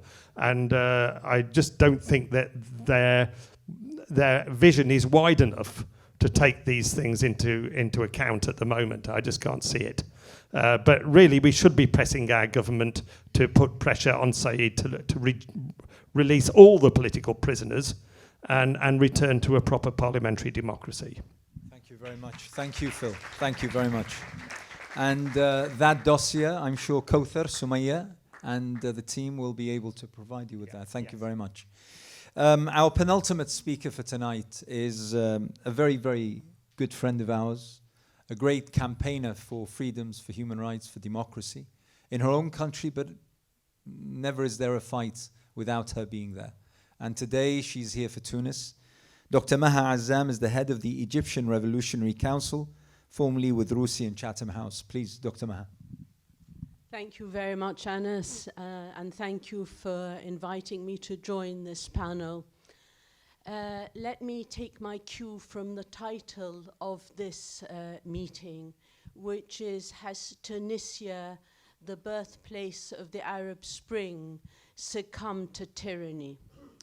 Let me say that Tunisians and Arabs across the region have known nothing for decades except tyranny. Except for a short hiatus in the Arab Spring, where there were free and fair democratic elections, and they lived a year or maybe more, in some cases a year, in my country of origin, Egypt, or more so in Tunisia under some kind of democratic process. They have known nothing but repression, dictatorship, corruption, iniquity, and military defeat. It is the old story of the post-colonial state in the region. And we've heard from colleagues on the panel specifically about Tunisia. But what I would like to point to is perhaps some of the broader political issues, if I may, that affect Tunisia and affect the region. What we see in Tunisia is not dissimilar to what we've seen in other victims of the counter-revolution in the region, which is domestically the work of the deep state, of security services that have worked consistently against democracy, of oligarchs who have economic interests, who are now again active in Tunisia and have their interests. Perhaps we could have said a little bit more about this on the panel, but there are in each of these countries, Tunisia included, vested interests that don't want to see change or democratization because they don't want to see political accountability or accountability of any kind in the economic sphere. We know how regional powers have interfered in the region, from the Gulf to the elephant in the room, Israel, in order to forestall democracy in our part of the world. We know how the international community has been complicit, and yes, I use the word complicit, through its silence and support of dictatorship, and has gone against its own values of democracy and respect for human rights. And this is something that is consistent with policies of Western countries, even if they may differ from one country to the other in Europe or the United States. But on the whole, what we have seen for decades throughout the 20th century and into the 21st century is nothing but double standards. And that is not going to change anytime soon. Therefore, the question I think before us is, what can we do in order to impact the situation, and how really these innocent men and women in prison can be freed. And we call incessantly for the freeing of all political prisoners, for the freedom of assembly, the freedom of speech, the independence of the judiciary in Tunis and elsewhere. But the reality is that the legal process that Rodney Dixon spoke about is perhaps one of the most important channels. The political one remains stifled and stunted. But does that mean that we should be quiet? Definitely not. We have friends. We have friends in this country, and we have friends in Europe and the United States, those in civil society, parliamentarians, and others. And we must continue to campaign and to mobilize. At a grassroots level among the young, there is a great deal of potential. This is a long struggle. It's not a struggle that will be won in one day. The Arab Spring was one round. It was an intifada, if you like. It was an uprising. It was an incomplete revolution. But there will be other cycles, like with other revolutions. It was peaceful, and therefore, and I hope it will remain peaceful as the cycles continue, although there is a big question mark, because we lost an opportunity, and so did the West, for a peaceful transition, a reformist transition that could bring democracy to Tunisia and other parts of the world. The future cycles may be different, but it is still within our hands and within the capacity of those in the West to call for reassessment of foreign policy. But this cannot happen without real mobilization among the grassroots in the West and the work that many of the activists do themselves. Let me come to my final point, and the one that for me really I think we need to all realize that this is a struggle for independence. The independence of Tunisia, the independence of North African states and of the region has not been realized. It is an issue of sovereignty and independence. We still carry on the anti-neo-colonial struggle in one form or another, and to expect that these leaders at the helm are not really still the scions of a colonial project is wrong. The struggle of Sheikh Rashid al-Ghannouchi and his colleagues and the hundreds and thousands imprisoned throughout the region and in Tunisia, which is our focus today, is that these people were part of and are part of the national struggle. They're not, you can label them what you like. There are different ideologies, but they are national heroes, and they will remain national heroes. They have sacrificed for their country, and they continue to sacrifice. But there will be one generation after the other that will do the same. We have to learn from our mistakes. But let me put it to you this way. The struggle is so hard against military dictatorship in one country, against another dictatorship or a monarchy. And the route that has been taken thus far is one that is very difficult to see success in one uprising. It will take many uprisings. And therefore, the Tunisians, we look to Tunisia today that has, and its people, who face economic crisis, to again be an example to the region as a whole. It isn't an easy struggle. It is a struggle for independence.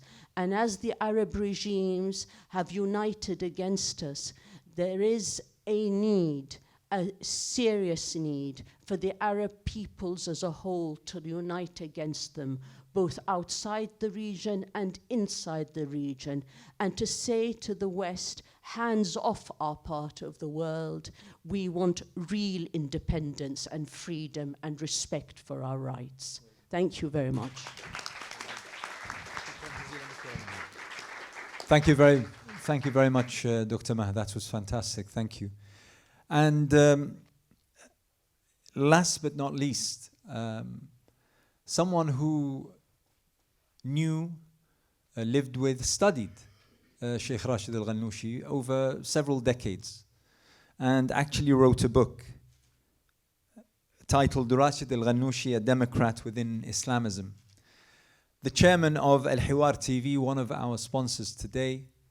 Please welcome Dr. Azzam al-Tamimi. Thank you, Anas. Bismillah ar-Rahman ar-Rahim. Alhamdulillah. Wassalatu wassalamu ala Rasulillah wa ala alihi wa man wala. I hope that we shall meet soon to celebrate not only the freedom of Rashid Ghannouchi and his comrades, but also the end of dictatorship.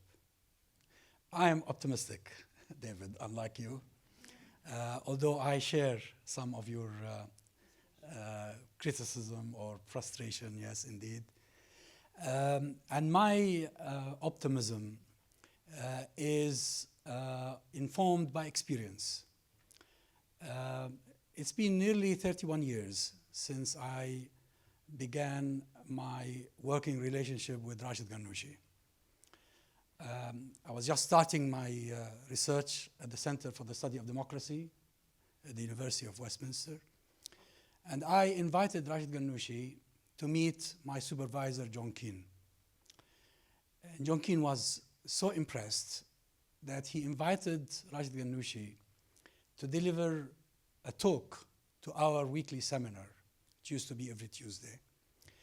And the talk Rashid Ghannouchi delivered was about Islam and the West. And the reason he chose that title is that those days, I mean, probably some of you in the audience were not born yet, but I think some of us here in the panel would remember very well. Those were the years of Western triumphalism, triumphalism as expressed by Fukuyama's The End of History, by Huntington's The Clash of Civilizations. Those were the days of when George Bush Sr. Liberated Kuwait from Saddam Hussein. Those were the years when the army in Algeria moved its tanks to crush the ballot boxes and kill the dream of the Algerian people. So they were really very difficult times. In Palestine, the Intifada was still raging, but there was a conspiracy to kill it. So all of this informed or fed into what Rashid Ghannouchi presented in that paper, which I translated and read, and then he participated in the discussion afterwards. John Keane afterwards invited me to a cup of coffee and said to me, Azam, the way he usually addressed me, Azam, if you want your thesis to be a publishable one, do your research on this man. This is the person that deserves a PhD to be done on. And this is what I did. And lucky for me, because I discovered that I was researching a man who was a true genius. A man whose genius was represented in resolving a real problem that we in the Islamic movement, I won't shy away from saying, I am a member of the Islamic movement, I am a member of the Muslim Brotherhood. The Muslim Brotherhood, who are the victims of dictatorship. Some people choose not to be identified with the Muslim Brotherhood just because they are the victims. They are not terrorists, they never committed a crime, they fought for the freedom of their people. And we in the Islamic movement were struggling with the issue of shura and how shura can be implemented. The concept of shura that is mentioned twice in the Quran. Rashid Ghannouchi, building on a tradition of what we call reformists and revivalists of the 19th and the 20th century, for me, provided a formula that the mechanisms of modern democracy were perfectly compatible with the concept of shura. And that was brilliant on its own. We only needed to practice it. We only needed to implement it. And I think that's why when the Arab Spring started, the Muslim Brotherhood in Egypt, in Nahda in Tunisia, and every other Islamic group in the region could not say no to the people who wanted them to lead the change. Of course, nowadays, we can analyze, we can criticize, and we can say, why did Morsi did that and did not do that? Why Rashid Ghannouchi chose this and didn't choose that? That is true. We need to do this. And probably we can organize a conference about this, about the dynamics of change, how we can secure a change. But actually, the most brilliant thing these Islamic movements did, irrespective of whatever misgivings, whatever criticisms, whatever reservations, is that they began the process of change, or they participated in rocking the boat of despotism in the region. And as some of our esteemed speakers said, this is going to happen in cycles. This is going to happen in circles. And that's why we need to be aware that no matter what Morsi did or did not do, a coup was going to happen in Egypt. No matter whether An-Nahda did A or B or C, their experiment in Tunisia was going to be aborted. And my reasoning for this, and that's why we need to discuss this really in depth. And remember, David, we went together to Istanbul to meet several individuals who were very close to Dr. Morsi, and we heard stories that usually the media doesn't talk about. There are 3 formidable obstacles. First, the deep state, which doesn't belong to the people. The deep state in every Arab country doesn't belong to the people of those countries. They belong to a corrupt elite that doesn't care about me or you, doesn't care about our basic human rights, doesn't belong to us. It's imposed on us. It's a legacy of colonialism. That's what it is. And then we have the world order. A world order that is so hypocritical. It believes in democracy and human rights within its own geographic borders, but not an inch outside those borders. When it comes to the Palestinians, who cares? When it comes to the Tunisians, who cares? When it comes to the Egyptians, who cares? When it comes to the refugees, whose boat is sunk by the Greek, while everybody is crying over 5 billionaires who insisted, despite all advice, on committing suicide the way they did. Such hypocrisy in the world order is a formidable obstacle.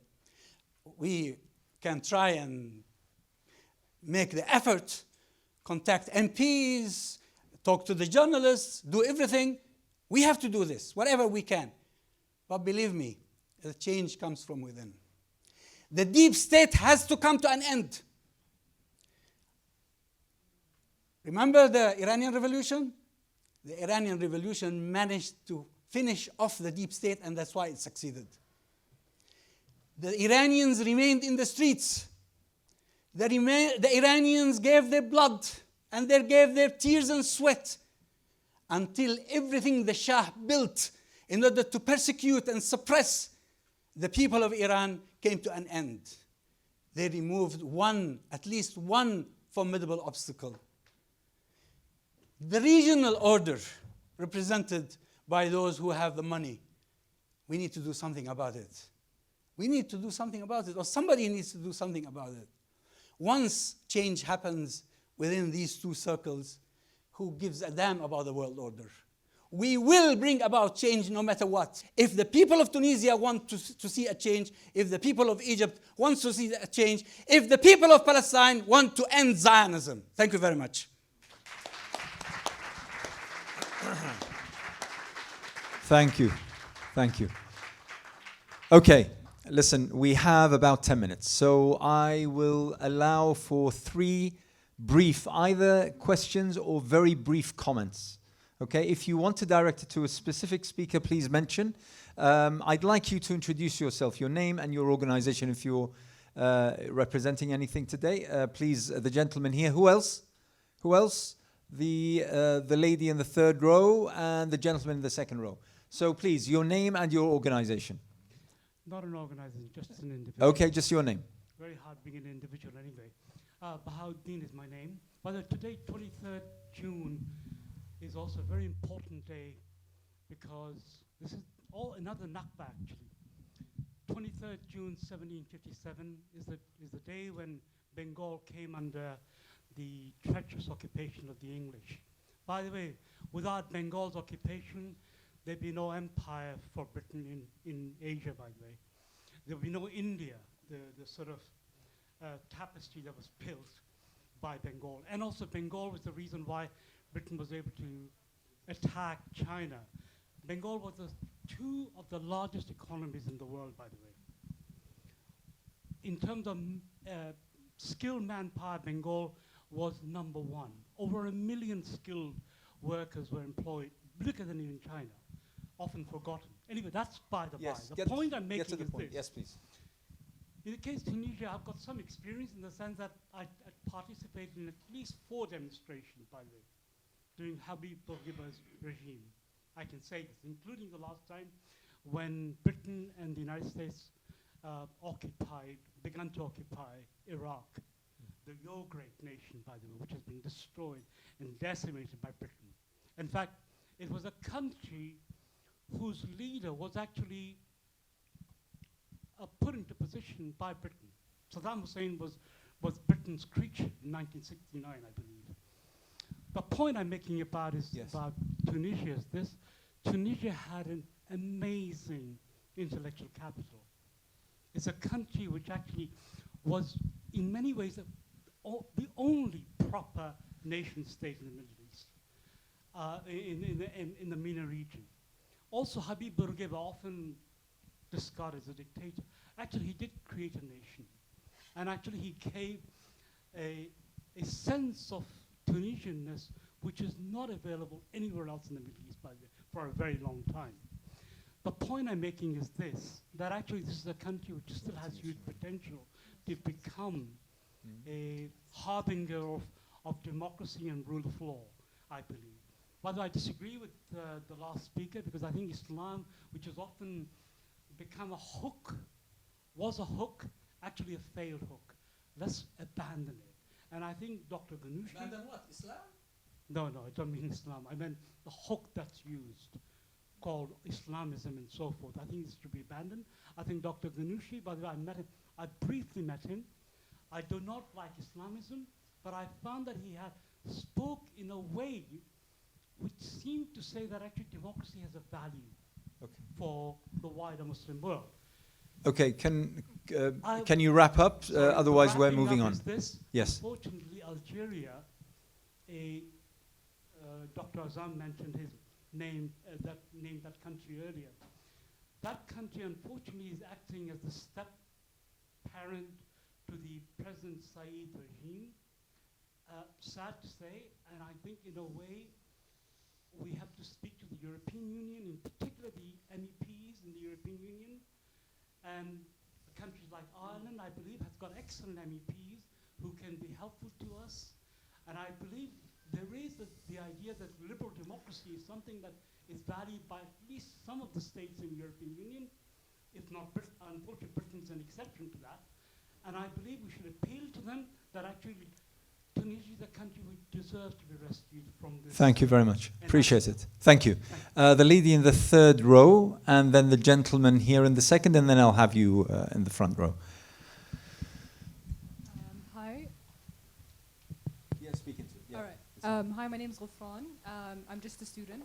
I guess my question is, it's very easy for us to speak about hope from the inside, especially as, diaspora. However, this seems to be a reoccurring problem within the political coalitions of the region, is that we speak of a victimization and not offer solutions. So for us to gain hope in some way, or for the Tunisians to gain hope, what is the roadmap that we're looking at? What is the future that we're looking at that we should be hopeful for? And in the same line, sorry to say, Yep. Considering the complete decimation of moderate Wasati voices in the country and beyond, how does this solution encompass a kind of reinvigoration of public deliberation in the region? Thank you very much.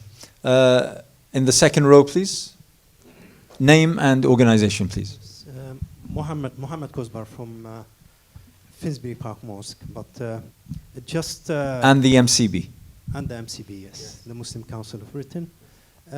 I'm really baffled and surprised that not a single MP is attending this event and speaking on the panel. I'm sure you probably contacted few of them at least to attend and speak. Despite that the fact we're talking about two individuals, one of them probably a British citizen and the other one is a long British resident in the UK, and their families, children and grandchildren are British citizens. Despite the fact that we're talking about the head of a parliament and a member of parliament. Yeah. So if MPs don't care about their fellow MPs from other countries and show really at least interest and respect to defend them and speak out to defend them, how people can believe in democracy, how we can really believe seriously that democracy is for all. Thank you. Thank you very much. That's a very poignant view. And the gentleman here at the front, if you don't mind. Thank you very much. And by the way, in response to that, I mean, we have as close as that we have in terms of Phil being a former MEP. But no, you're absolutely right. We did contact several MPs. I have to say that a very good friend of ours and someone who hosted a parliamentary event about 3 weeks ago is Crispin Blunt. Crispin Blunt has been absolutely fantastic on this. And he's issued a statement, he's asked a question, he's spoken to the Foreign Office. So he's a really good friend. Unfortunately, he was traveling these days. But you're absolutely right. It's true that if MPs don't care about... Yeah, you're absolutely right. Thank you very much. Yes, please. Your name and organization. Independent. I would like to thank the panel for the nice evening we had and for the education all of us received. I totally agree with David because he believes in the Middle East, and I've been reading for him since I was a teenager. Wow. How old are you, David? For that, it is really, what you really did talk about and what really happened, it is exactly happening in every country in the region. Yeah. Democracy have a lot of enemies. Yeah. A lot of people don't like us to prevail and to achieve our dreams. But dreams, you achieve it by hard work and not forgetting about your target. And revolution from all the history. The first revolution in the Egyptian history was 3,000 years ago and didn't take long time to develop. We in the first waves of the revolution. A lot of change will happen. A lot of things will happen. As long as we believe in the process of revolution. If you look at the French, the Iranian, like what you mentioned, takes a lot of time. We discovered, it is really very sad for me to say that the double standard of the West toward the Middle East. Very sad, because you're talking about democracy. I left my country because I did believe, democracy and all these things, but shocked to find nobody care about democracy. It's only for the elites who can afford democracy. What happened in the Middle East and happening, and all the Western government, from the state to ours, supporting dictatorship, and they know and they understand and they support the system, and they know how this system does to their own people. As long as the West keep doing what they're doing, it's totally up to them. But the revolution will carry on and will be within end.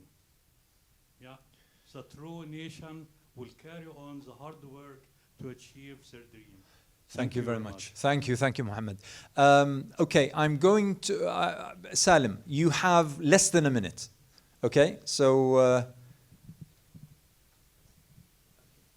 Thank you all for your contributions.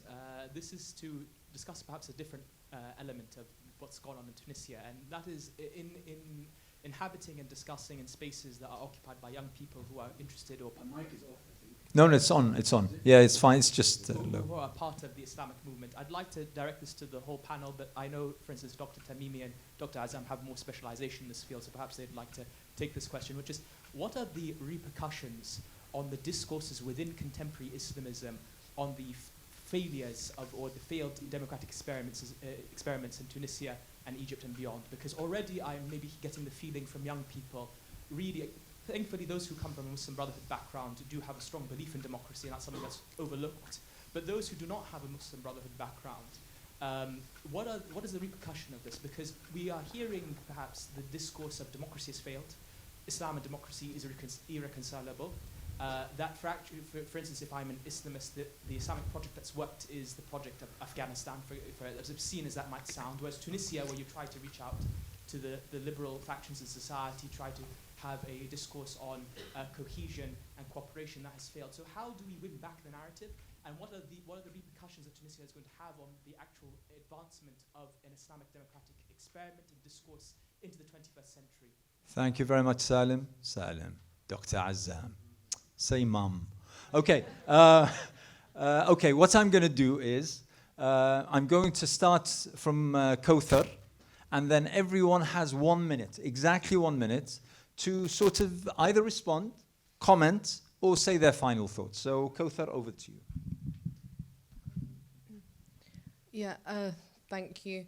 I think one of the points I want to reiterate again is about, I have worked with my MP. We are going to see the FCO, so that's one thing that's happening. But it's been absolutely kind of disheartening seeing how my dad, when he came here in 1989, how much he was able to do with his walking stick, picking up the phone and lobbying with the British government, and how we are a lot more, organised now, and we've had a lot of efforts made, and James cleverly seemed like he didn't even know Tunisia existed when he was asked that question.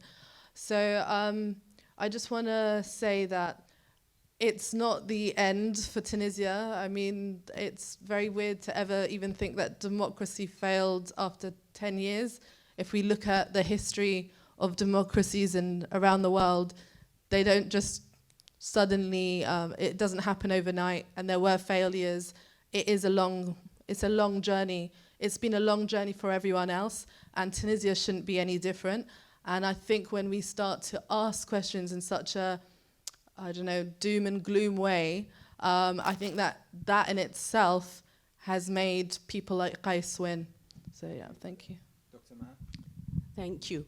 I'm going to try to respond briefly to the lady who asked about a roadmap. Yeah. And I think that's very important. I think that we have to think about the outside and what we can do, and the importance of the inside in changing the balance of power, over which we can call on those inside different sectors of society, whether it be if there's something left of trade unions of different sectors, doctors' unions, teachers' unions, workers' unions, engineers' unions. We've seen this in Egypt, where there have been some stirrings, if you like, despite the military hold on the state. But in Tunisia, this may be more likely to happen. So inside the balance of power, once it changes, or there are serious murmurs of it changing, then we will have far more clout in pressuring Western governments to review their policy. But in the meantime, all of those outside who believe in freedom and democracy and respect for human rights have to continue working, have to continue contacting MPs and others and academics and building networks and alliances. And as I say, this is not the cause of Tunisia alone or Egypt alone or other countries of the region. We have to start working together to ensure freedom for the region as a whole. There can be mobilization outside. The outside is extremely important in keeping the cause alive. This is not only the case of the Middle East, it was the case of South Africa, it is the case of Palestine and other causes. The outside is an important echo of the voices of those that cannot speak out inside, so we need to carry on. I was going to add one last word as regards the Islamist movement and the despair of some with democracy. I believe that the great success of Tunisia's Nahda and of Egypt's Muslim Brotherhood was to refuse violence as an option. And the minority that think that there is an alternative to democracy and accountability are wrong. It does not mean that democracy has to be in the shadow of colonial ideology. It doesn't mean that Muslims cannot have their identity and that it can inform their politics and their lifestyle. That is their right. It doesn't mean that we have to appropriate French democracy with its laicism and its secularism. It doesn't mean any of those. Muslims have a right to identify with their religion and for it to form the basis of their politics and their future and their identity and their unity. But what they must refuse is to fall back on what the tyrants have done to them. We will not, and we must not, and our young must not resort to the violence of the terrorists that run our country. Thank you very much. Thank you. Phil, over to you. Yeah, I was going to try to answer the young lady as well. I mean, there are a huge number of voices out there across the whole of the MENA region. I mean, we even have a sub-global movement in that just is specific to the MENA region. So we have liberal parties now with pretty well almost every country. Some of them have to be in exile, unfortunately, but they are there. And as has been pointed out, there's also civil society. So I think there are plenty of voices there. I don't think that's what we have to worry about. The issue is how we bring it about. And we need far more resolve from the EU. From Britain is a basket case at the moment, but it doesn't have to stay like that. We need the United States to actually use its influence more in a better way. So we have to help. We have to get international help, but the voices are there, the people are there. We also have to remember, as has been pointed out, that virtually every revolution in history has been followed by a counter-revolution. But basically the direction of travel has generally been towards the progressive. So you get a revolution, and then a counter-revolution, and then basically a move forward again. So I'm very, very hopeful that across the whole MENA region, in Egypt and in Tunisia, maybe Algeria is going to be a little bit more difficult, but it'll happen. You will get a move towards democracy. Even in Morocco, we're seeing a much more active parliament. where we're seeing something a little like moving towards the British system of a constitutional monarchy. So I think there is a lot of hope there. And so don't despair, because basically it's like this man here said, it's going to take hard work and hard work over a very long period of time, but you have to keep working, and if you keep working you'll get there. Thank you very much. Thank you, Phil. Sumaya. Thank you very much for all your questions. Is this working? Yes, it is. Right. Well, change is very difficult in our region of the world. We're seeing that what's happening is proof of that. It takes time. It doesn't happen overnight. It's an accumulative process. The revolution was an accumulative process. It didn't happen overnight. It takes patience, and I think one of my father's greatest virtues is his patience. He's a very patient man, but it doesn't mean we just stand still and do nothing. We need to be actively patient.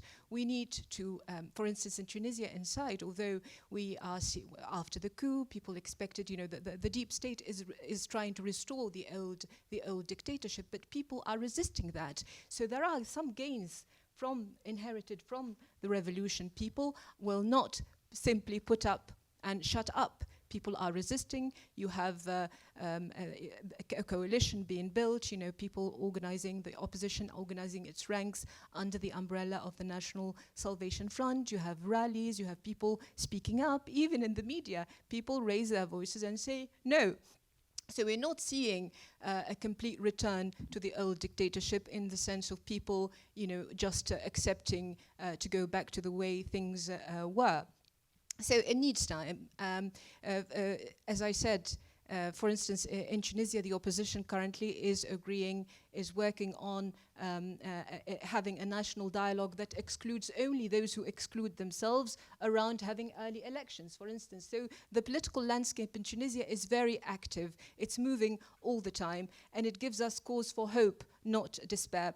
With regards to the question about democracy and the democratic Islamists, I think for instance, in Tunisia, after the coup, the regime thought that people, by having military vehicles in front of parliament, it banked on the possibility of people being dragged and Nahda being dragged into violence. But that did not happen. And I think that goes to show that the idea, the notion, the belief in democracy and the democratic process is now deeply entrenched within mainstream, I don't like the word political Islam, but within mainstream Islamism, political Islam. Perhaps one of the lessons of the past decade is that although democracy is deeply entrenched, the Democrats need to be fully aware of the challenges and the dangers besieging them, how they can be Democrats with non-Democrats, with people who don't believe in democracy, how democracy can protect itself from non-Democrats, from the counter-revolution. Thank you. Sumaya. Thank you. David, over to you. I agree with what you say. Good. Finally. However, I once wrote a column saying Sisi is a dead man walking, and he's still walking. 7 years after I wrote it. Dictatorship can last a long time. My only point to Sumaya was that if you get another revolution, make sure you're still in power. Erdogan is known as the hard man of democracy. He's known as the anti-democrat. He's known for lots of things, but he's still in power. You should learn from what Erdogan actually says and does. This is not a game for the half-hearted. It's not a game for reformists. It's a game for revolutionaries. And my criticism is that Ennahda is not revolutionary enough. And they're paying for it. They're paying for it dearly. And if you want to go to, I'm not saying abandon non-violence, but I'm saying be hard men and stay with it and don't compromise. Stay in power and make sure you finish the job you started. And if there's one country I'd go to emphasize that, it would be Latin America. It would be what happened in Chile.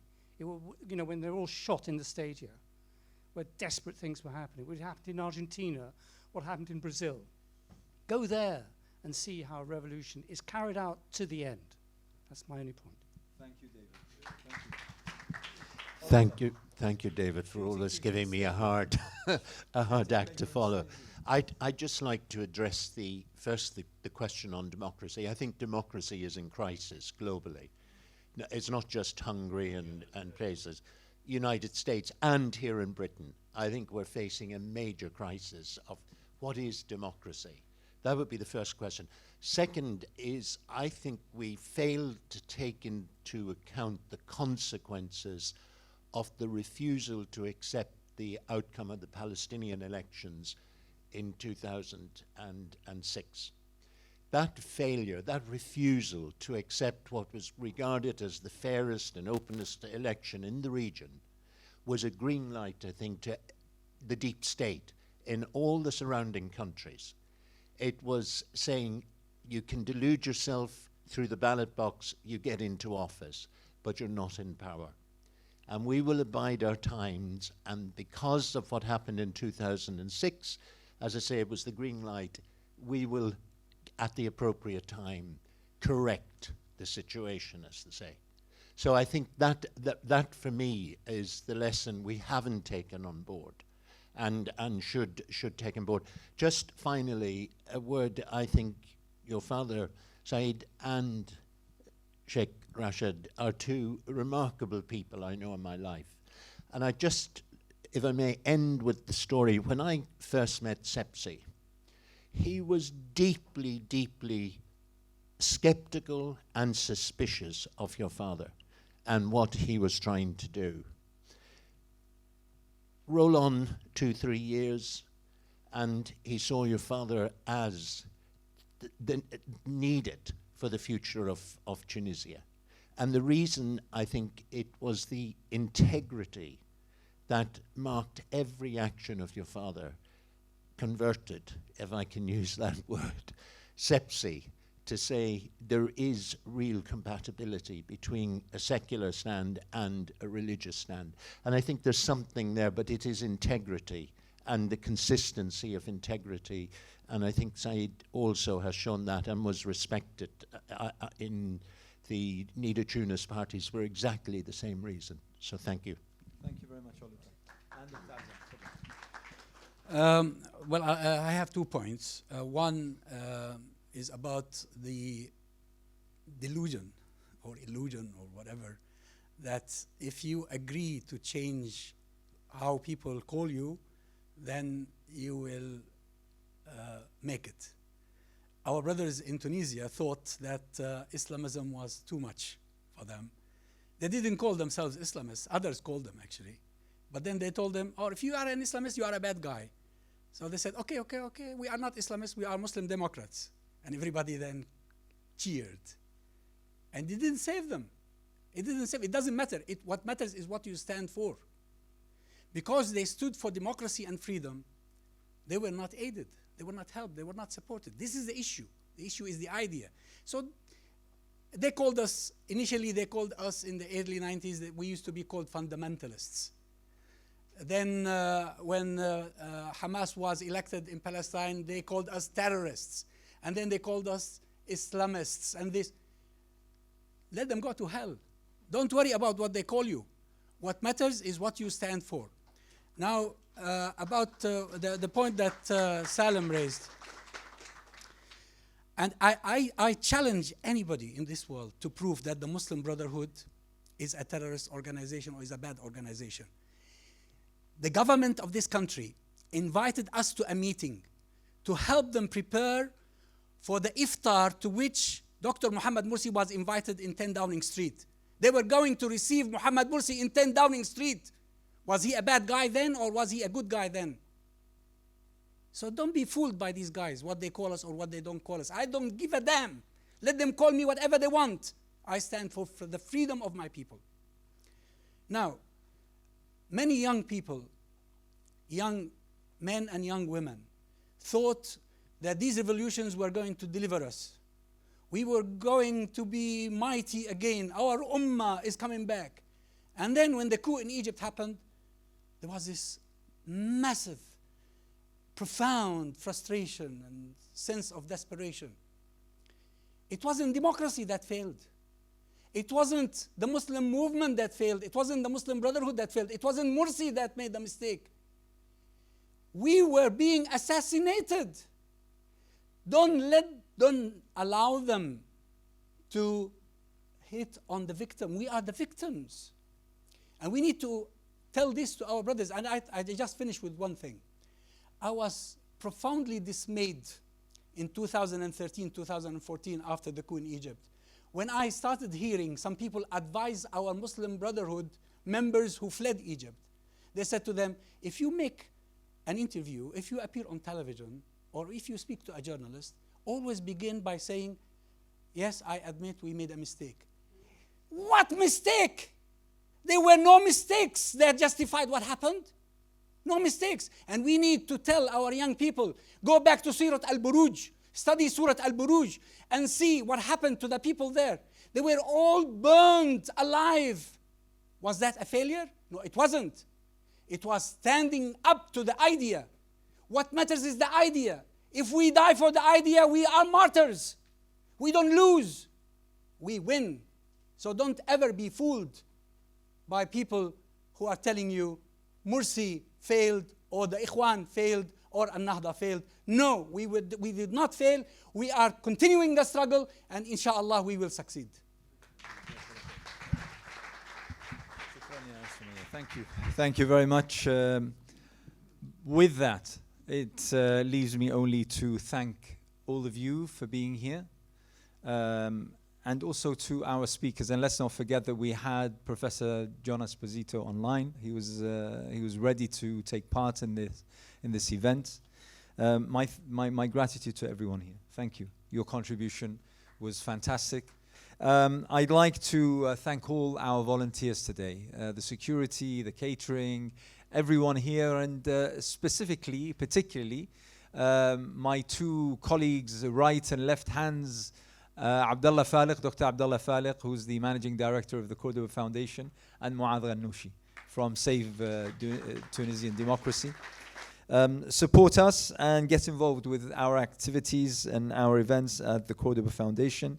And for media and contact inquiries, please do get in touch with Dr. Abdullah Faliq there at the back of the hall. And thank you so much. Alhamdulillahi Rabbil Alameen.